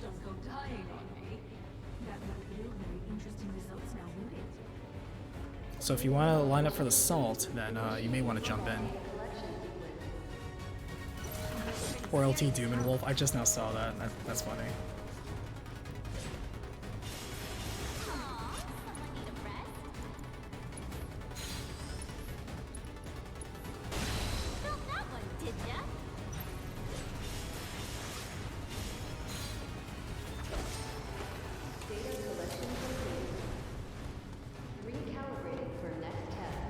Yeah, everyone make sure to get plenty of water in, because we're gonna get some salt.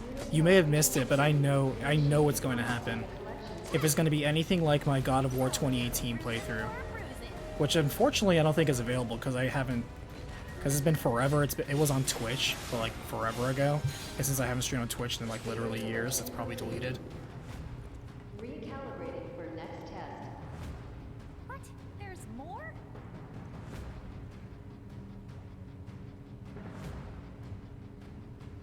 Unit calibration complete. Initiating combat data collection sequence.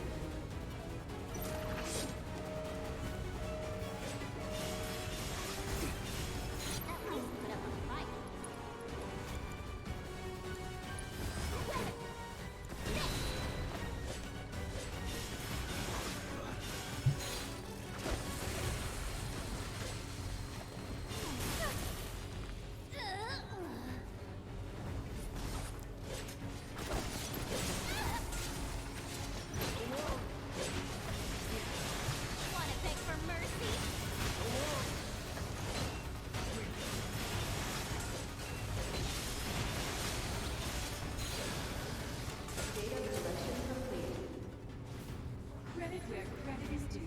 You exceeded my every expectation. And for being such good sports, you may now leave. Why did I ever think for a second she'd be nice to us? She knows damn well it's gonna be a pain in the ass getting Oh, us there. and you know what would be even better? I just not thought of it. We're gonna play God of War, and we're gonna play it on easy. Because normally I was just gonna play it on normal, like whatever. But let's play it on easy, and then see how many people, we'll keep a secret tally, how many people are going to attempt to neutralize or dismiss any criticisms I have based on the difficulty with which I'm playing it, which has no bearing. How much you want to bet we're gonna get at least 5 people that try to bring that up? Like, oh, your assessment's bad because you're playing it at easy. Let me tell you something. Pull up your trophy list. Let me see your completion. Because I really don't think you're a badass like you're portraying yourself to be. One of the things I like to do after I beat games is check the trophy list, and what I find is that the overwhelming majority of people do not play in anything beyond normal. Half the people don't usually even finish a game. So what they're doing is they're talking out their ass. You do have eyes, don't you? Then you can see that while they are simpletons, they've made it further than any normal Wutaian ever could. I kind of do still want to play on normal though, because I really do feel like God of War on easy is super boring. It's like Ghost of Tsushima. When I was playing through Ghost of Tsushima, one of my biggest criticisms throughout the entire game is that the entire game is easy as fuck. Even on the hardest difficulty, even beyond that on lethal, it's very easy. Like, it is a super easy game. That anybody who, and I try to put it gently, like, if you're uncomfortable with action games, this is the best game for you to jump in on. Because this is not a difficult game. Like, enemies literally stand around and wait to be attacked. And I was like, why is that a design choice in this game? Why are people praising it? You know what's another game nobody talks about in terms of good combat? Ghost of Tsushima. Because it was really popular when it first came out. People were like, oh, this is the best samurai game ever made. This is an amazing action game, blah, blah, blah. The swordplay is good, clashing swords. Nobody talks about it.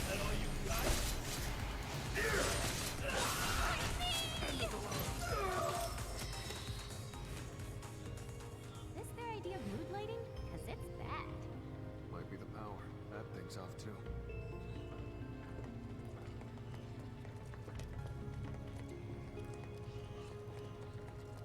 Talk about hitting the jackpot. This must be where they make their materia. Maybe, but they're not what we came for. Let's keep moving, boss. I shouldn't troll the fan base. After all, they have to leave a very heavy life of dying on the hills of video games. A very ignoble purpose. Initiating Mako energy saturation. Deploying security grid.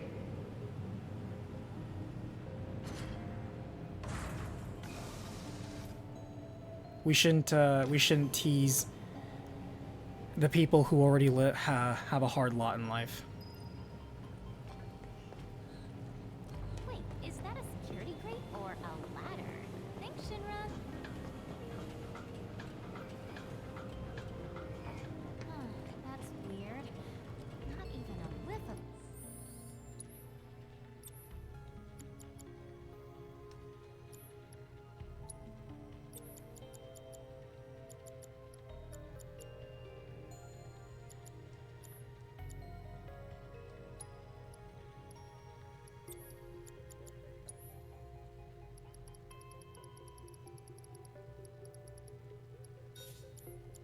Materia up here. But then there's nowhere else to go.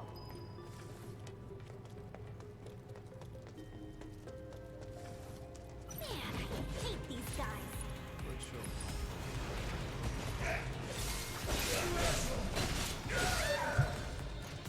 Bring it on!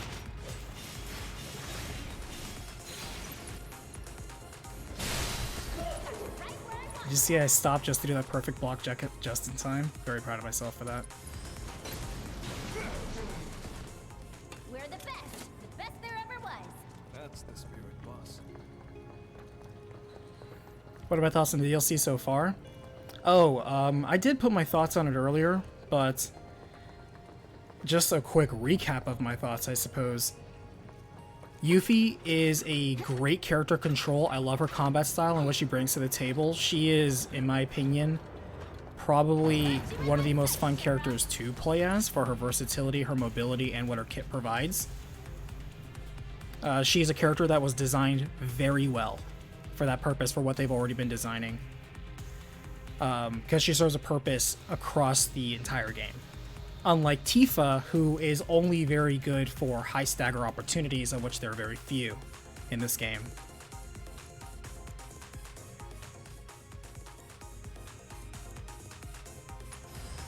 And half of this DLC is pointless filler. That's one of my biggest criticisms of it. So a lot of this will not be in the recap because a lot of it serves no point. Like when you spend most of your time in the first one just chasing Zhizha, it's kind of stupid.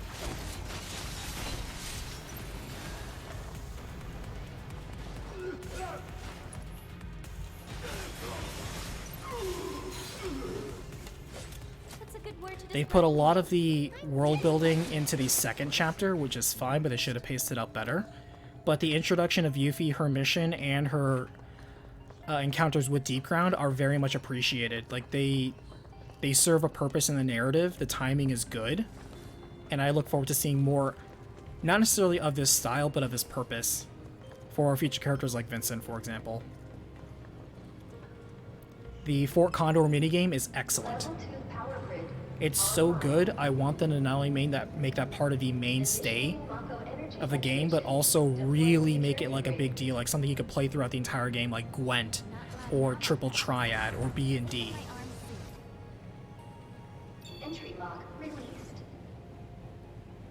That box-breaking minigame, man, I tell you what, talk about unforgiving. To get the max 50,000, you have to literally do a perfect run.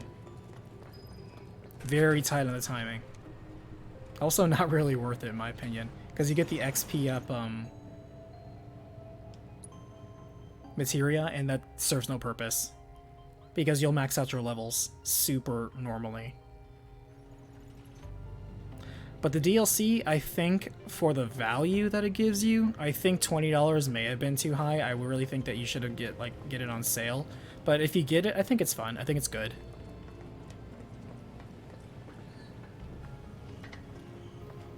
Oh, did I just go backwards? I did just go backwards, didn't I? Me getting lost is also padding as well.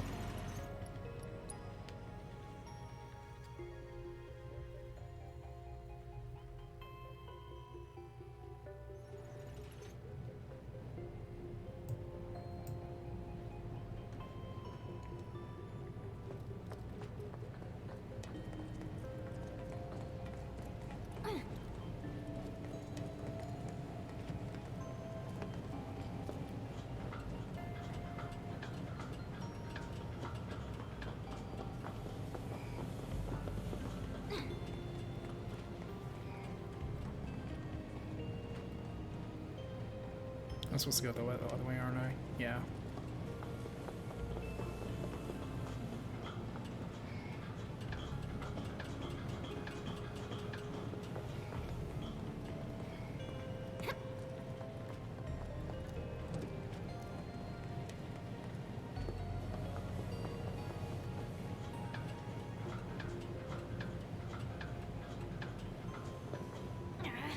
Here's what I hope that we encounter when we start trolling.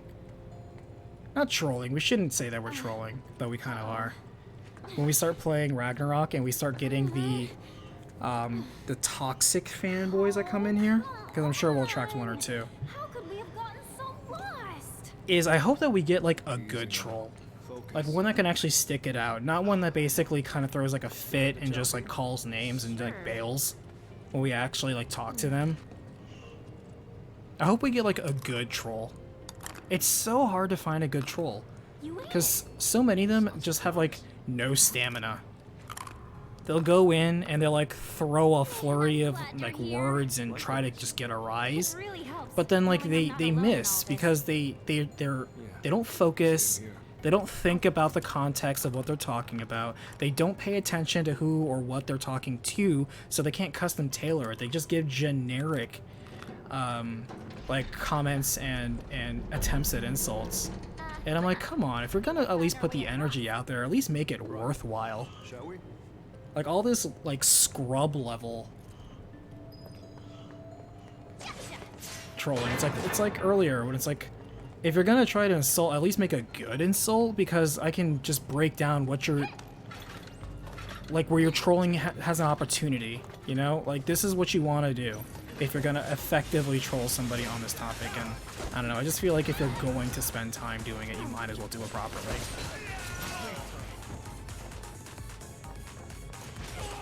I swear, trolls these days so lazy trying to phone it in.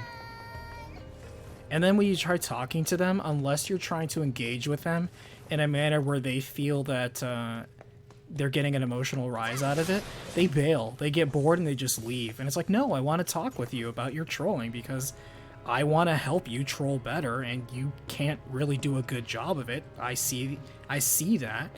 Let's work together to improve your trolling game because you're just not very good at it.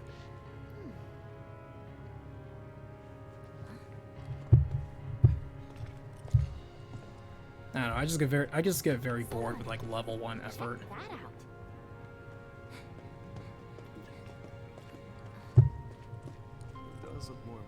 It's like, dude, I don't know if you know this or not, but I make videos on YouTube. So I've been doing it for like over a decade. So you kind of get a thick skin to like anything but the most vitriolic YouTube comments. Like you got to throw harder shit if you really want to like make my day, if you really want to shake my tree. Yuffie can sit in Scarlet's chair, but Cloud can't sit in President Shinra's chair. Exactly. Like I told you, base game, low effort. but they fixed it in the DLC. They gave the opportunity to sit in a chair. So, Yuffie saving the day.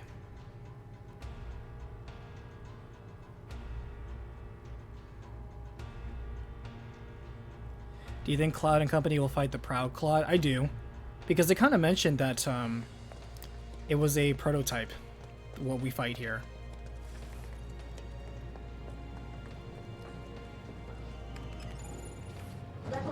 Oh, one thing I will make very clear, by the way, in God of War is I do want to play it on normal, because if I do potentially make a review out of it, I do want to have it from the perspective of being normal.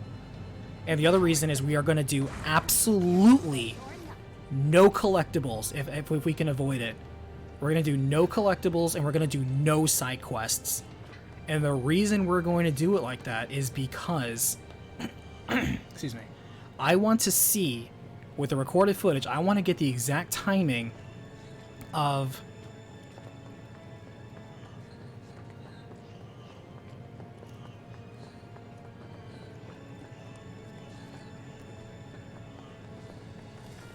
how much time we spend actually playing the game versus how much time we spend watching the game.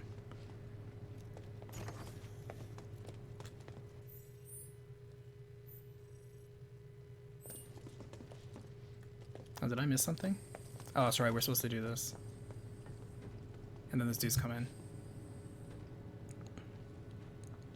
Man, another stupid dud. Uh-oh. Quit holding out on us, Shinra! We're here for materia, not these dorks! Your reign of terror is over.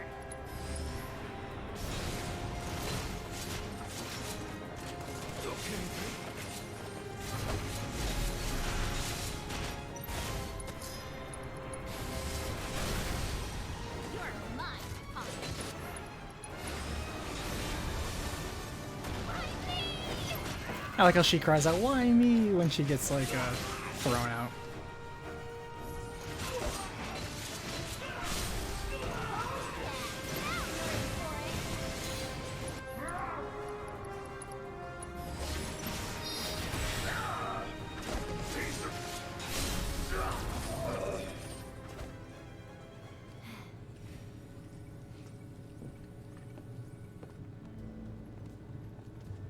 So, have you found out what they want yet?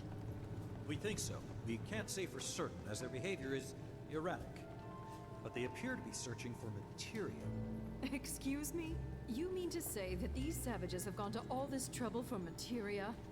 So far as we can tell, yes. How very dull.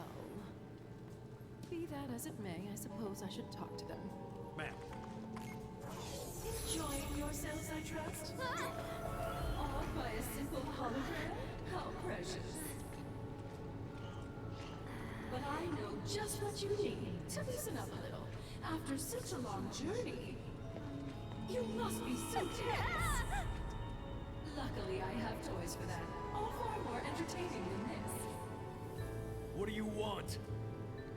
Oh dear. Is that any way to talk to your host? Really, though. As guests, it's more about what you want, and I think you'll find it just up ahead. Hurry now. Don't keep me waiting.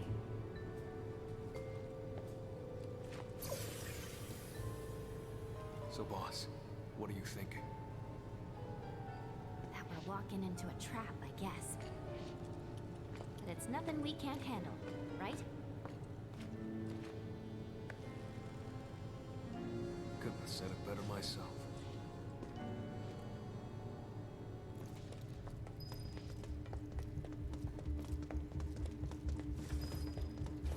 Welcome to our state-of-the-art weapons testing facility. This is where we push every piece of ordnance to its limits and beyond. Such tests are an invaluable part of the development process. Go on, see where the magic happens. Commencing ordnance testing. Select ordnance type to deploy for this trial. Selection confirmed. Initiating ordnance deployment procedure.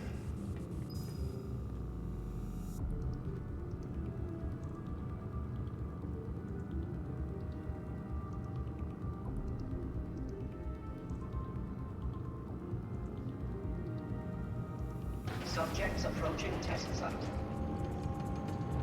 Test will begin momentarily.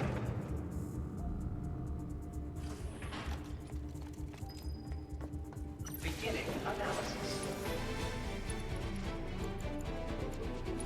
This puzzle might. Aw, something need a rest. At least put up a fight.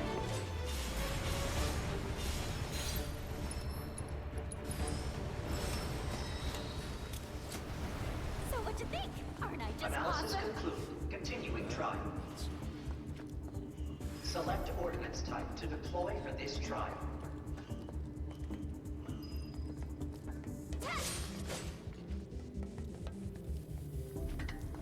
Selection confirmed. Initiating ordnance deployment procedure.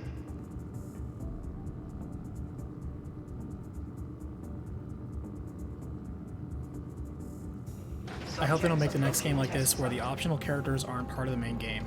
Test will begin momentarily. I actually kind of disagree, believe it or not. And hear me out, Nakumi. A lot of the cast, half of the cast, well, literally, Cloud, Tifa, Barrett, Aerith, and Ketchi. Those were the only necessary characters for the story. Yuffie and Vincent and Sid can be completely cut out and there would be no loss or change in the story. And actually even Red 13. Those 4 characters can be cut out and nothing would change in the story. They are completely story optional characters. They are not story critical. They don't add anything to the story other than just extra people to fill out a character slot, honestly. You can, like, narratively, they don't serve a purpose.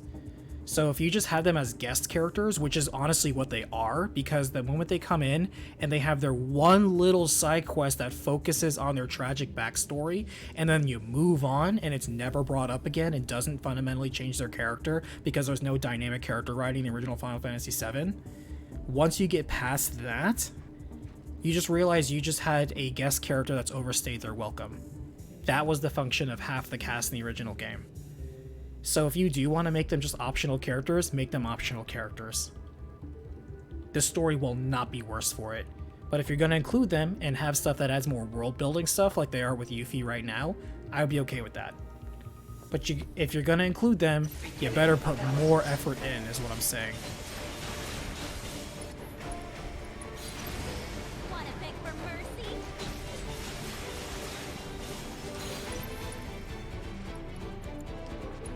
This puzzle might.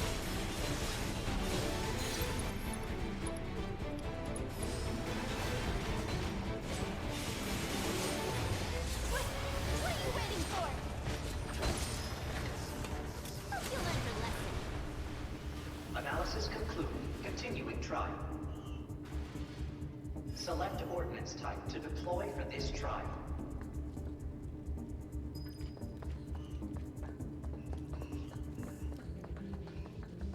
Selection confirmed. Initiating ordnance deployment procedure.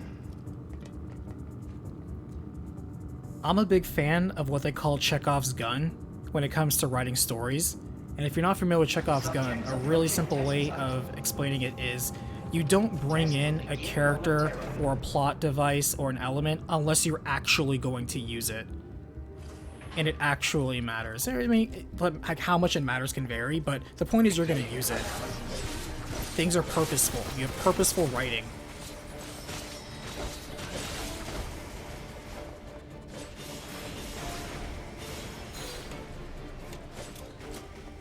Another one for the books. Analysis concluded. Continuing trial.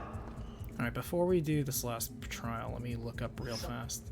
Select ordnance type to deploy this trial. Alright. Come on, game, let me do the menu. Thank you.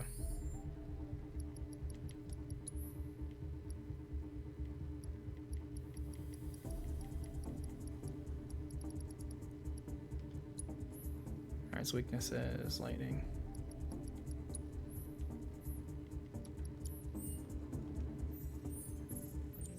Actually, I didn't even know that was there. Hold on.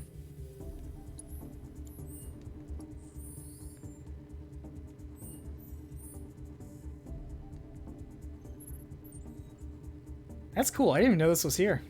This little like hologram thing. That's cool.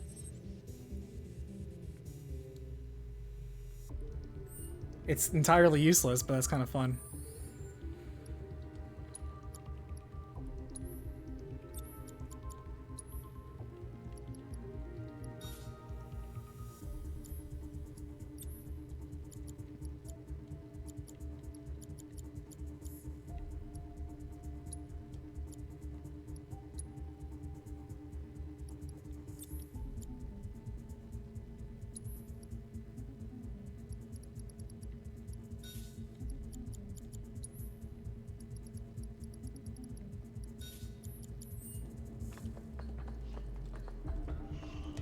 Selection confirmed.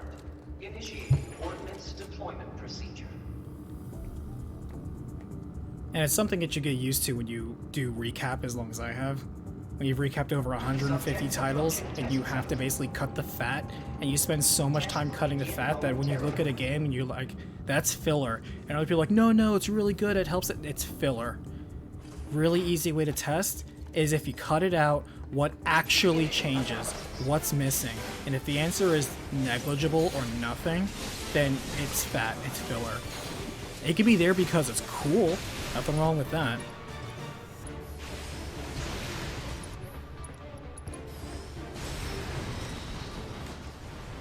Well, can't fault him for trying. Analysis concluded. Beginning final test. Selection confirmed. Initiating ordnance deployment procedure.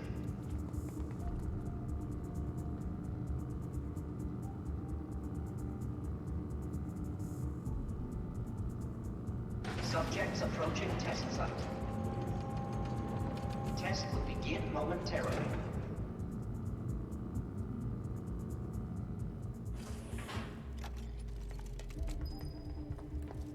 Beginning analysis.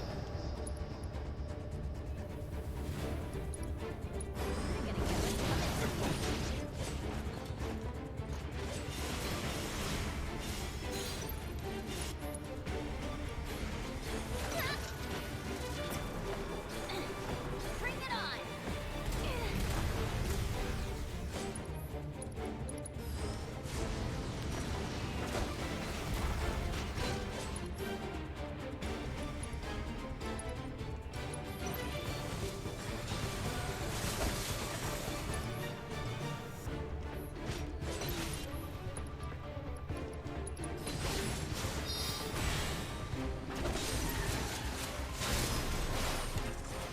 None can escape the wrath of the ninja.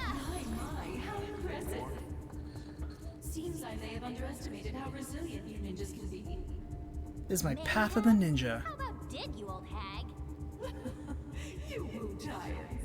So feisty. Believe it. But let's see how you fare against what I have in store for you next. It's Jill West, I would have liked if they remade Before Crisis instead of Crisis Core. after all. I'm okay with Crisis Core being rescued from the mass grave that is the PSP. I'm absolutely glad that it has been rescued from just dying on that island. It hasn't been ported to literally anything else. And up until 7 Remake, I thought it was the best Final Fantasy VII Verse game. Writing-wise, it still is. So I am very glad that they did that. Now, do I want them to do Before Crisis? Absolutely. Take what you learned from Type 0, improve it, and then go ahead and run it through.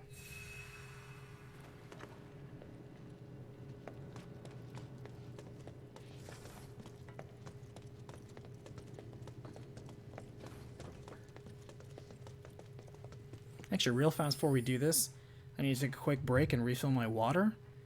Everyone else also stay hydrated, and we will be right back.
Alright, we're back. Wasn't a very long break, didn't need one.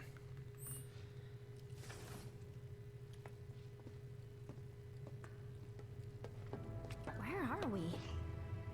That thing can't be operational, can it? It's a Gundam! A Gundam's down here! Ah. At long last, Wu Tai's finest deigned to join I do seriously respect the fact that performed admirably. that armor All superior. looks very much like Magitech armor. And I also respect that Scarlet pilots herself. Maybe I am. Not afraid to get her You hands should know dirty. there's more where we came from. Much respect. Lots more. And you'll Plus, I never wish the see old 'em Dissidia coming. games get a Just remaster imagine a treatment. whole clan of ninjas landing on your I don't know if I agree with you on that, but I respect your passion. Must do something right away. Well, you can't. Don't say that. Won't you at least give us a chance?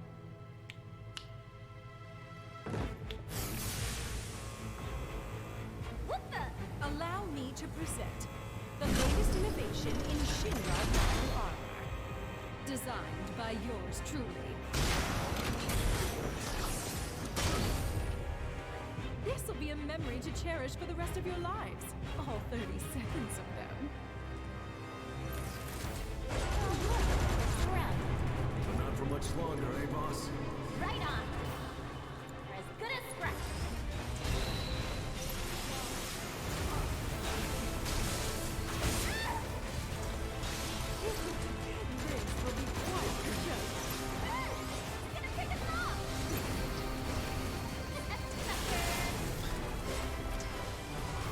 By the way, this song, Those Who Fight Further, was copyright struck on the last video by not Square Enix, by some rando dude from like South America. And I'm like, ugh. I hate it when people just like put false copyright strikes out there. It's such BS. Ready? With the power of his promise.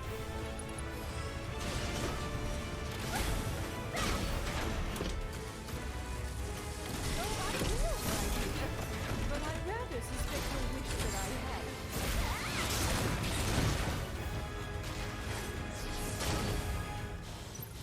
That's long-range running.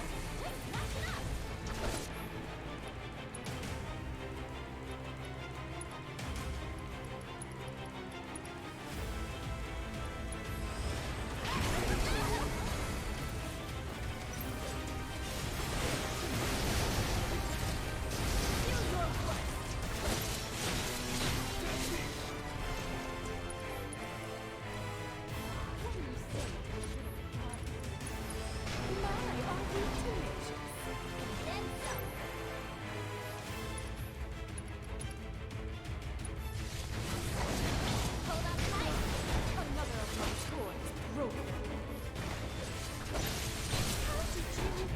Ready for a smackdown?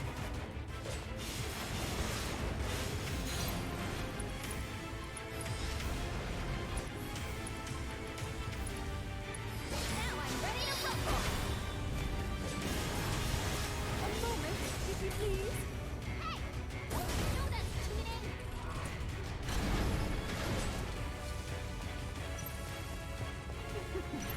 Pardon the wait. More? How many of those things you got? Missed. Not a fan of my hand movers, I take it.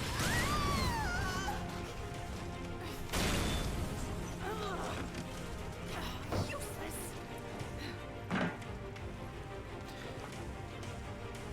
Not nearly mobile enough. Should have known those And see, this is where it's actuators were good because Scarlet is understanding the fundamental design flaws. She's already improving it in her mind. She herself is more preoccupied with the efficiency of this machine she personally designed. She's not, again, generic corporate drone. She's actually in control of the situation, even now. Which to me better fleshes out her character. proud of yourself. Another thing I also want to point out when we talk about cinematic boss battles is something like this, where they're showing the cinematics to keep the plot going. They're not showing the cinematics of me fighting the boss. I'm still doing the fighting. They're just showing the cinematics of presentation, like getting ready for a big attack or talking about the story bits. That's a good use of a cinema inside a cutscene, not something that we saw a lot in 2018 God of War where you just put down the controller and the game's playing itself because you're watching a game play out. You're watching a movie rather than play the game. Sleep well. At least have the decency to put a quick time event in there. This is a surprise. To what do I owe the pleasure? And I like that at this point, Deep Ground is of course still an operative factor, still very much in control, and what they're doing is they're just using them as guinea pigs. You know, like right now they're testing uploading somebody into the digital world. You know, before they were uploading it into the internet, but right now what they're doing is explaining how they're getting some of these things into the VR combat, which makes you wonder, that means they got actual samples of Leviathan and Bahamut and like Fat Chocobo and the rest of them. Like all the rest of those things you fought in the VR simulator exist in this world in a natural form. They ought to know better. And perhaps it could be, you know, a manifestation of the materia that it was founded in. They probably just summoned it with the materia, then ran a data scan on it, then uploaded a version, and then just kind of worked off that. I like how they kind of weave the old and the new in here. What'd you do? Tell us! Is this how it's done in Wutai? You just howl until you get what you want. That's enough, Sonon. I got this. All right, lady, out with it. Tell us where you're hiding the new materia. Don't play dumb now. We know you've been cooking up something super powerful. Well, well. Wutai must have some highly skilled intelligence operatives.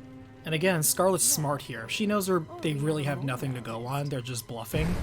And she's totally playing them. I like that. I'll check on it. All right, but make it quick. I hate to say it, but it's refreshing to have competent antagonists. A lot of video games have very incompetent antagonists. However, it is far from complete. In terms of like how they're written and stuff like that. And I think it's because they just kind of like perpetuate just the cartoonishly bad writing that perhaps some people still expect from video games. Even though the potential has been shown over and over, they can be so much better. Well, just between you and me, my colleagues and I are going to drop plate number 7 on the slums. And then we're going to blame it on Avalanche and Wutai. I don't get it. You're gonna drop a plate? And? Oh dear. I think your friend might have run into trouble. Aren't you going to save him? Quickly now. One thing I kind of wish as a small detail, just a small detail, really isn't that big of a deal, is that when you watch Yuffie stow her giant shuriken, it literally just shrinks and magically disappears as she just kind of puts it out in her, like, her back pocket of her shorts. I kind of wish like it folded in on itself and she tucked it in, like on her leg or in that massive sleeve she has or in a holster or something like that. Like, they just kind of magic space it away. I kind of wish they didn't do that. Or she could just carry her giant ninja star on her or something like that, like everyone else does. But she literally just magics it away. And I'm like, it's kind of a weird oversight for how much attention to detail they put to other places. Not yet. She said it's still in the works. Great to see that they recycled the use of the deep ground Sviets. They're gonna drop plate number 7 on the slums. Apparently. Part of the sector. Wait. So DJ was being serious? This is bad.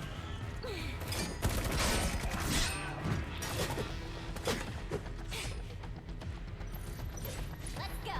Right behind you. We may not have the maturity, but we do have good intel. And we can't afford to let it die.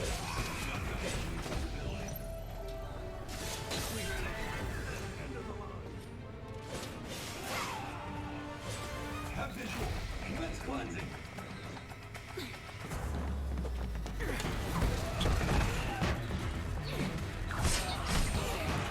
And again, I've said it before, I'll say it again. It's really nice that they do this now, because introducing elements like entire factions or super powerful soldiers, or things like just Deep Ground or Strats just come out of literally nowhere and they're just Cerberus, that's just bad writing.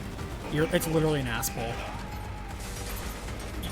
What is the purpose of Deep Ground? It's basically your super elite version of your resources. Like, you have your generic soldiers, and even your soldier first class that are very competent, that are basically just, you know, the prime actors in your privatized military. But then you have your really elite units, the absolute best of the best. And you use them, in this case, for things such as refining other elements, such as weapons testing, combat data, or in this case, uploading them for digital copies, because they're just so much better than what you already have. Like, those are your actual golden geese. That's Deep Ground. Deep Ground is the elites. Like, you have Soldier, and Soldier to the general public is, you know, really good, but Deep Ground is like your super elite special forces. Like, most people don't even know about them. It's so covert. In fact, nobody knows about them because they made it up for the second game. No good. Door won't budge. Meaning we're trapped.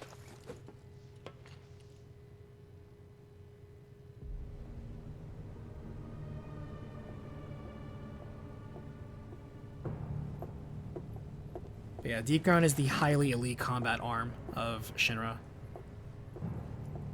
It's what you do when you actually, like, make super soldiers super soldiers. I want them to suffer. Did they even use them for the war? They didn't need to. And they already did have aces out there like Genesis and Sephiroth. Like, Soldier was enough. Deep Ground would have been overkill.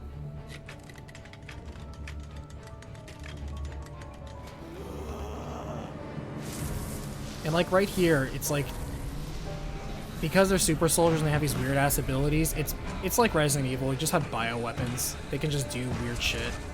They can do stuff that you can't normally replicate in your average super soldier program. Wesley's like Resident Evil. Yeah, exactly. It's just like that. Exactly, you nailed it.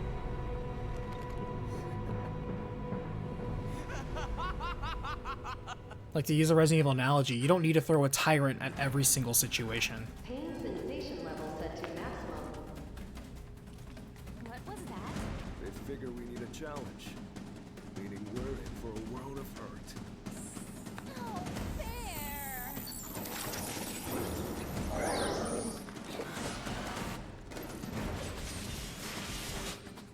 And even these guys, like right here, their specimens, like they said, it's like they were humans, but they were basically just failed experiments. Like, they couldn't be augmented, and so they turned into these weird just rejects that they're just used for fodder, because they couldn't actually be enhanced for super soldiers. So they're still making use of them in a way. Where are these freaks even coming from? I really like them to stop.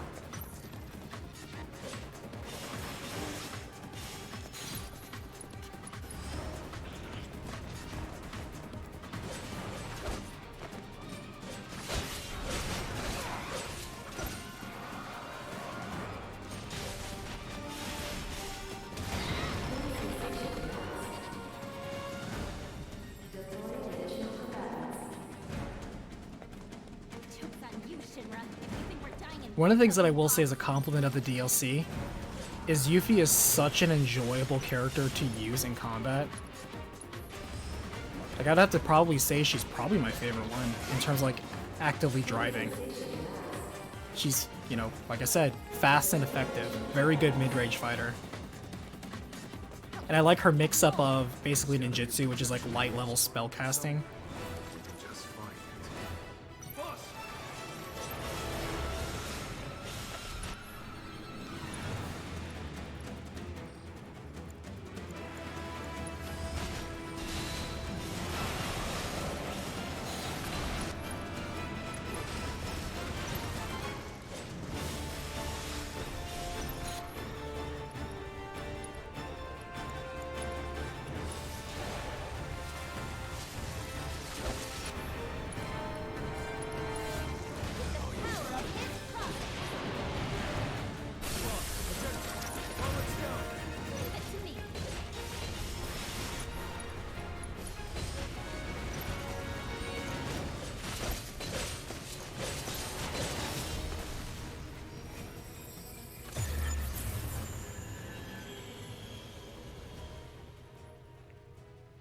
Can we please get out of here already?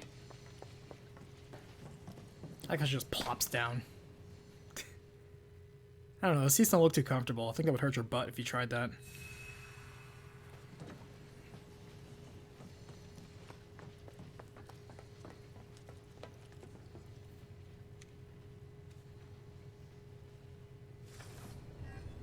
What?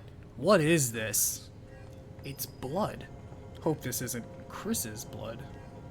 I'll be investigating this.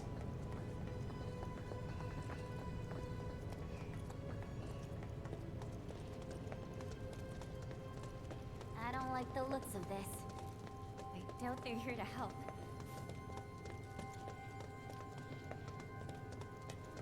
Effective foreshadowing is also a very good part of good Subjects storytelling. on site. It's time. Initiate the Tviet field test. Anytime we get a chance to mix in some mad science, I'm down for it.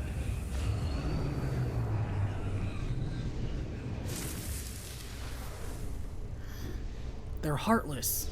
I wish somebody said something like that.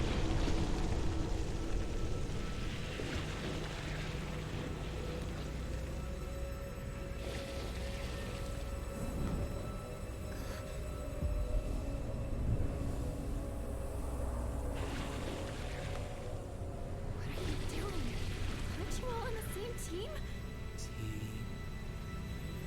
Fool. There are no teams in deep ground. Deep ground? The place where my brother and I like to play. Cool. Now mind moving aside. Let's take a different tack. Well, can't blame a girl for trying. Let the games begin. A freaks only policy?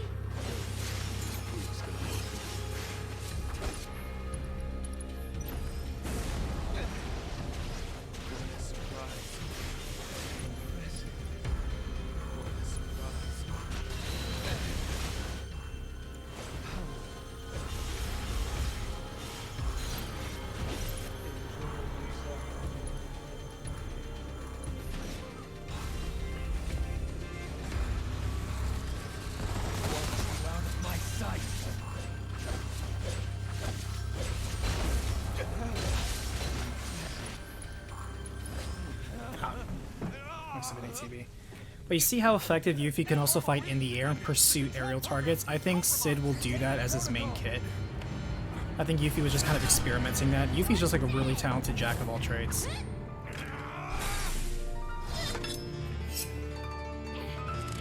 Would have been cool to have Vice show up in this section. Well, Vice does, though. Like, he's sitting in a chair, he's getting scanned because he's too much of a badass, and they're like, his power can't be contained. We only need to set him for the VR right now. And that's why you can fight him in the main story as Cloud and the rest of them. And the thing I don't like about the Vice fight is that he literally fights like a Kingdom Hearts fight, where you pretty much are on the defense almost the entirety of it, and you just have to have very short and very effective windows for damage. They literally took like the design out of Kingdom Hearts. And I just was like, nope, that fight sucks. No thanks. It's definitely not good.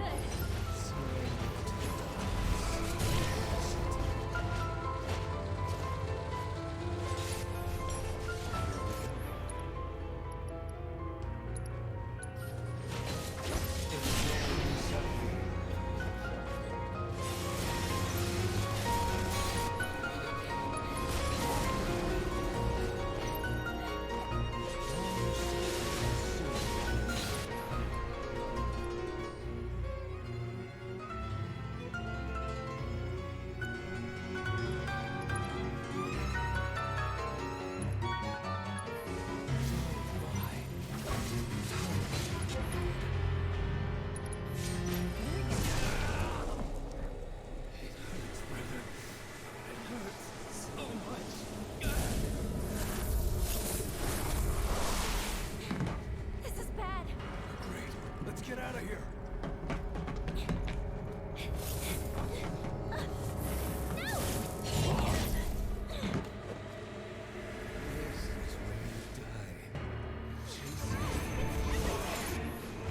This before it swallows us too.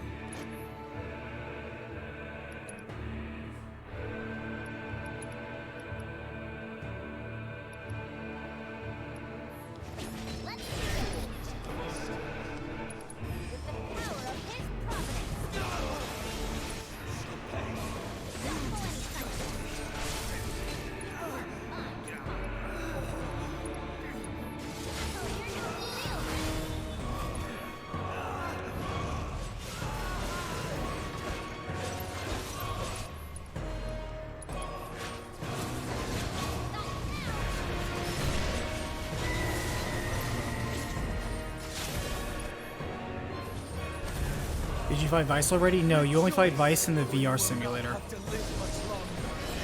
But have I fought Vice? Yes, I fought Vice. Darkness courses through me.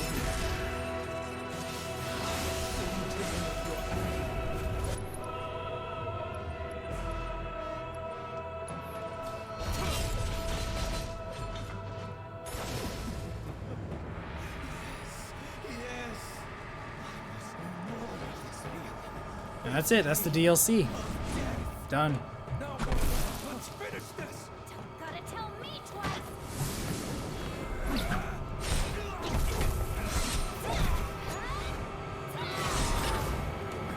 And it kind of like, I like this because it sets up the opportunity that if we do Dirge of Cerberus again, and if Vincent's struggling against Nero, and then Yuffie comes to save Vincent, it kind of makes sense because she's fought Nero before, so she knows how to counter him. Or at least she's figured it out by then. I like that. I like when it all comes around. It's like George Lucas. It's like poetry. It rhymes. Tired. I can carry you. You win. Sheesh.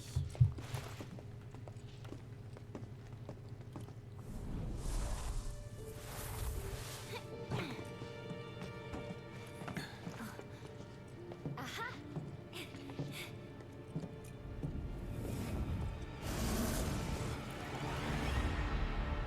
No, not my tragic sister backstory, who looks literally just like Yuffie with a different hairstyle. Let me not block. Let me literally shield her with my body. Hey, what's here? Because the one time you see blood is when a character actually dies.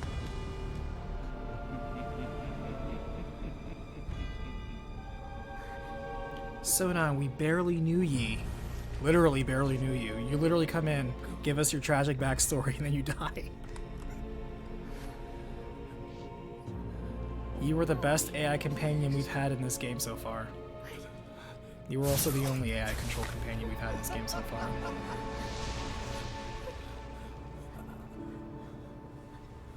That's why the plot ghost didn't get her. You're not wrong. I mean, Sonan was always fated to die here.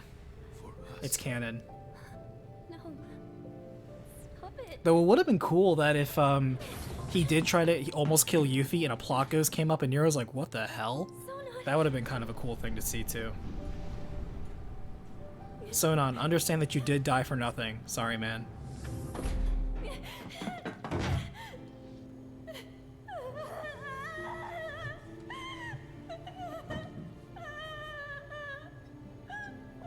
And what's good about this DLC is it now gives a reason why Yuffie is out there scouting for people to help her with her situation, because she's seen firsthand the crazy shit that even the main party hasn't seen that Shinra's been working on. She sees the greater threat. She knows of Deep Ground. She already has experienced firsthand the assault on Wutai. She was there for the war. So it makes sense why she would go out of her way to kind of quirkily hijack the party for her own purposes and basically use them.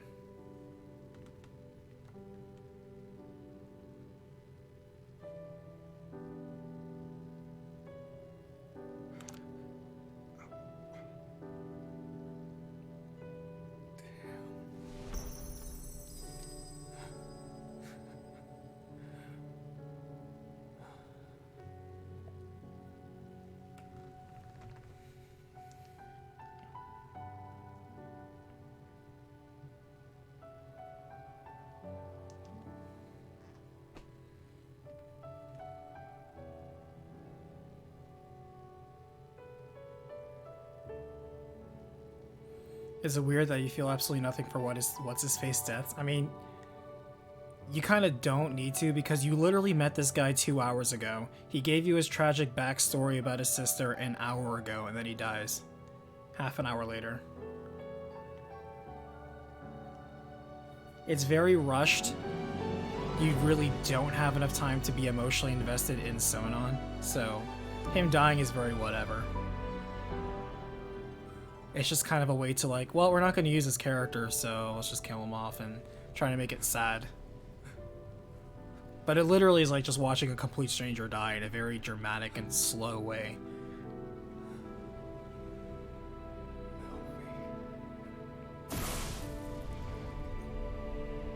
But at least you, the player, get to see a little bit more of what Nero's doing, which is sending goopy tentacles to slowly kill people, apparently.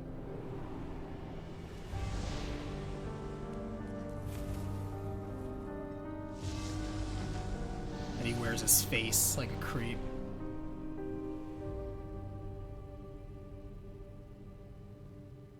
Because he didn't exactly throw Yuffie into like the shadow zone or something like that, and like face her nightmares or something like that. Would have been slightly more interesting. You asshole! I'm not a kid! I'm not your sister!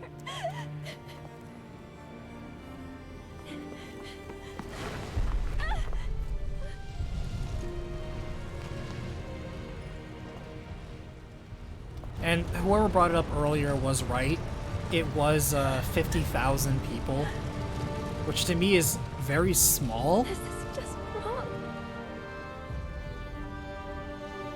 Maybe I'm just biased from a New York perspective. I'm not currently in New York, but I was originally from there. And 50,000 is nothing. That's like block.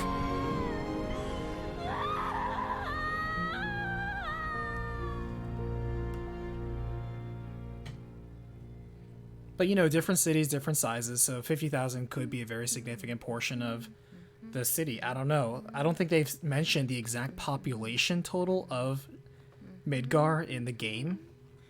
Maybe in some supplementary material they talk about it, but in the game itself, I don't think it's actually brought up. So we don't really have an understanding of how big of a scale that is. Because for all we know, that was actually a very low populated sector. We don't know. Don't think I can do this alone. The amazing Yuffie wants you. Join her team and the sky's the limit.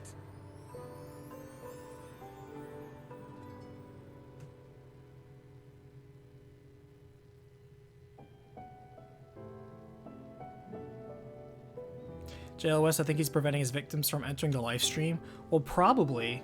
Because if memory serves in Dirge of Cerberus, that was kind of their whole thing with Deep Ground, is they were killing a whole bunch of people and not letting them return into the live stream, and just kind of hoarding all of that souls to basically trick the planet into its own weapon that would just take all the life and energy from the planet and absorb it into, what is it, Omega or whatever, and then just leave the planet for another one.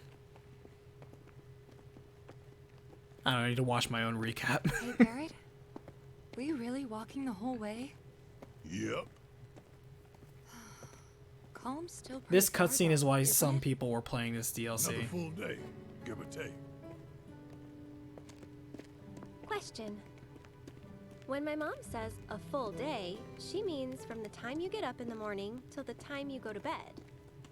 But for me, it means from the time you get up in the morning all the way through till the time you get up the next morning. So, which is it for you? Gotta go with Elmira on that one. That's a relief. Is it though? Cloud, bet you've had to hoof it from sun up to sundown tons of times. Out of all the times to wear your sunglasses, you should really wear them now. That's right. The glare is probably really bad But out even here. so, we're all gonna need to stop and rest.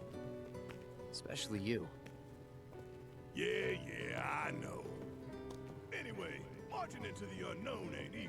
But don't worry, because I'm here to lead the way. That's comforting. Of course it is. All right, everyone, let's stop here for a minute. Leader's orders. Now breathe in that fresh air. Oh. Actually, scratch that. Let's, save it for later. I think a better line here would have been a mention that when he saw Midgar, he thought briefly on leaving Marlene behind. I think that would have been a little bit more in character right there for that line. Also, isn't it great how outside Midgar there's no commuting? They literally have a dusty old road, not even a highway. Inside the city, they need multiple highways for apparently all the traffic. Joke's on you, PS5. I'm recording this. Like this? Yep, just like that. Cool. So did you leave before or after the party? Before. Because remember, she witnessed the collapse of the plate and then just left the city.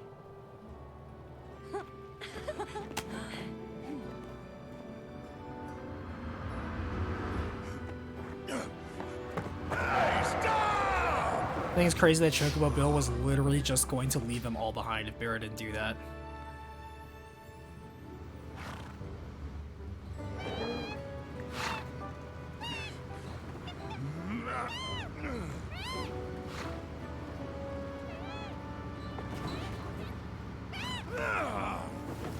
What is it with these damn birds?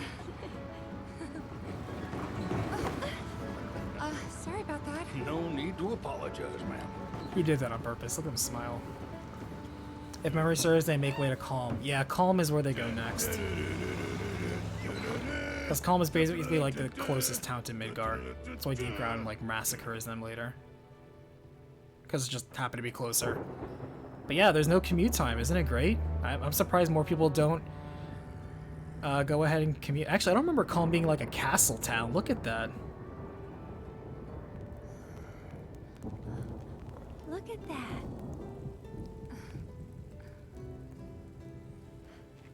Where's a roof when you need one? Gonna be okay? Should be, but weird. My stomach's in knots. That's its way of telling you it's hungry. Let's move.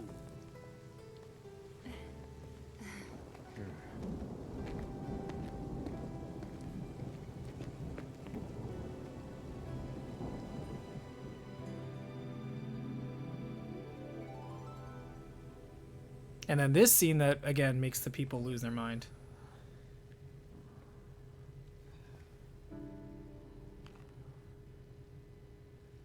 It's been a while, huh? It's been a while. Long time no see. How you been?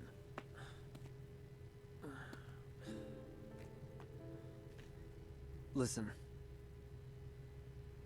Hey.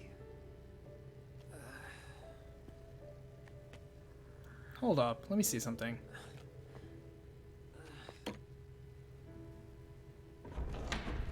I'm back! Yeah, you're right. The scar on his face is a lot lower than I normally remember it. You almost don't even notice it. I don't know who brought it up last time, but they said his scar seems lower on his face. And now I'm looking at him like, yeah, you're right. It really does seem lower than I remember. Because it's almost like at the bottom of his jawline here. If I remember correctly, I can pull up a picture. I'm pretty sure it was like against his cheek.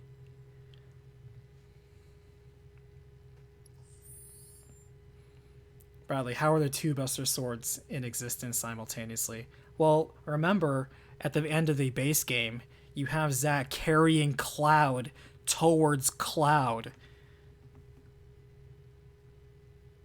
But I think the only person who was seeing both of them happen at the same time was Aerith.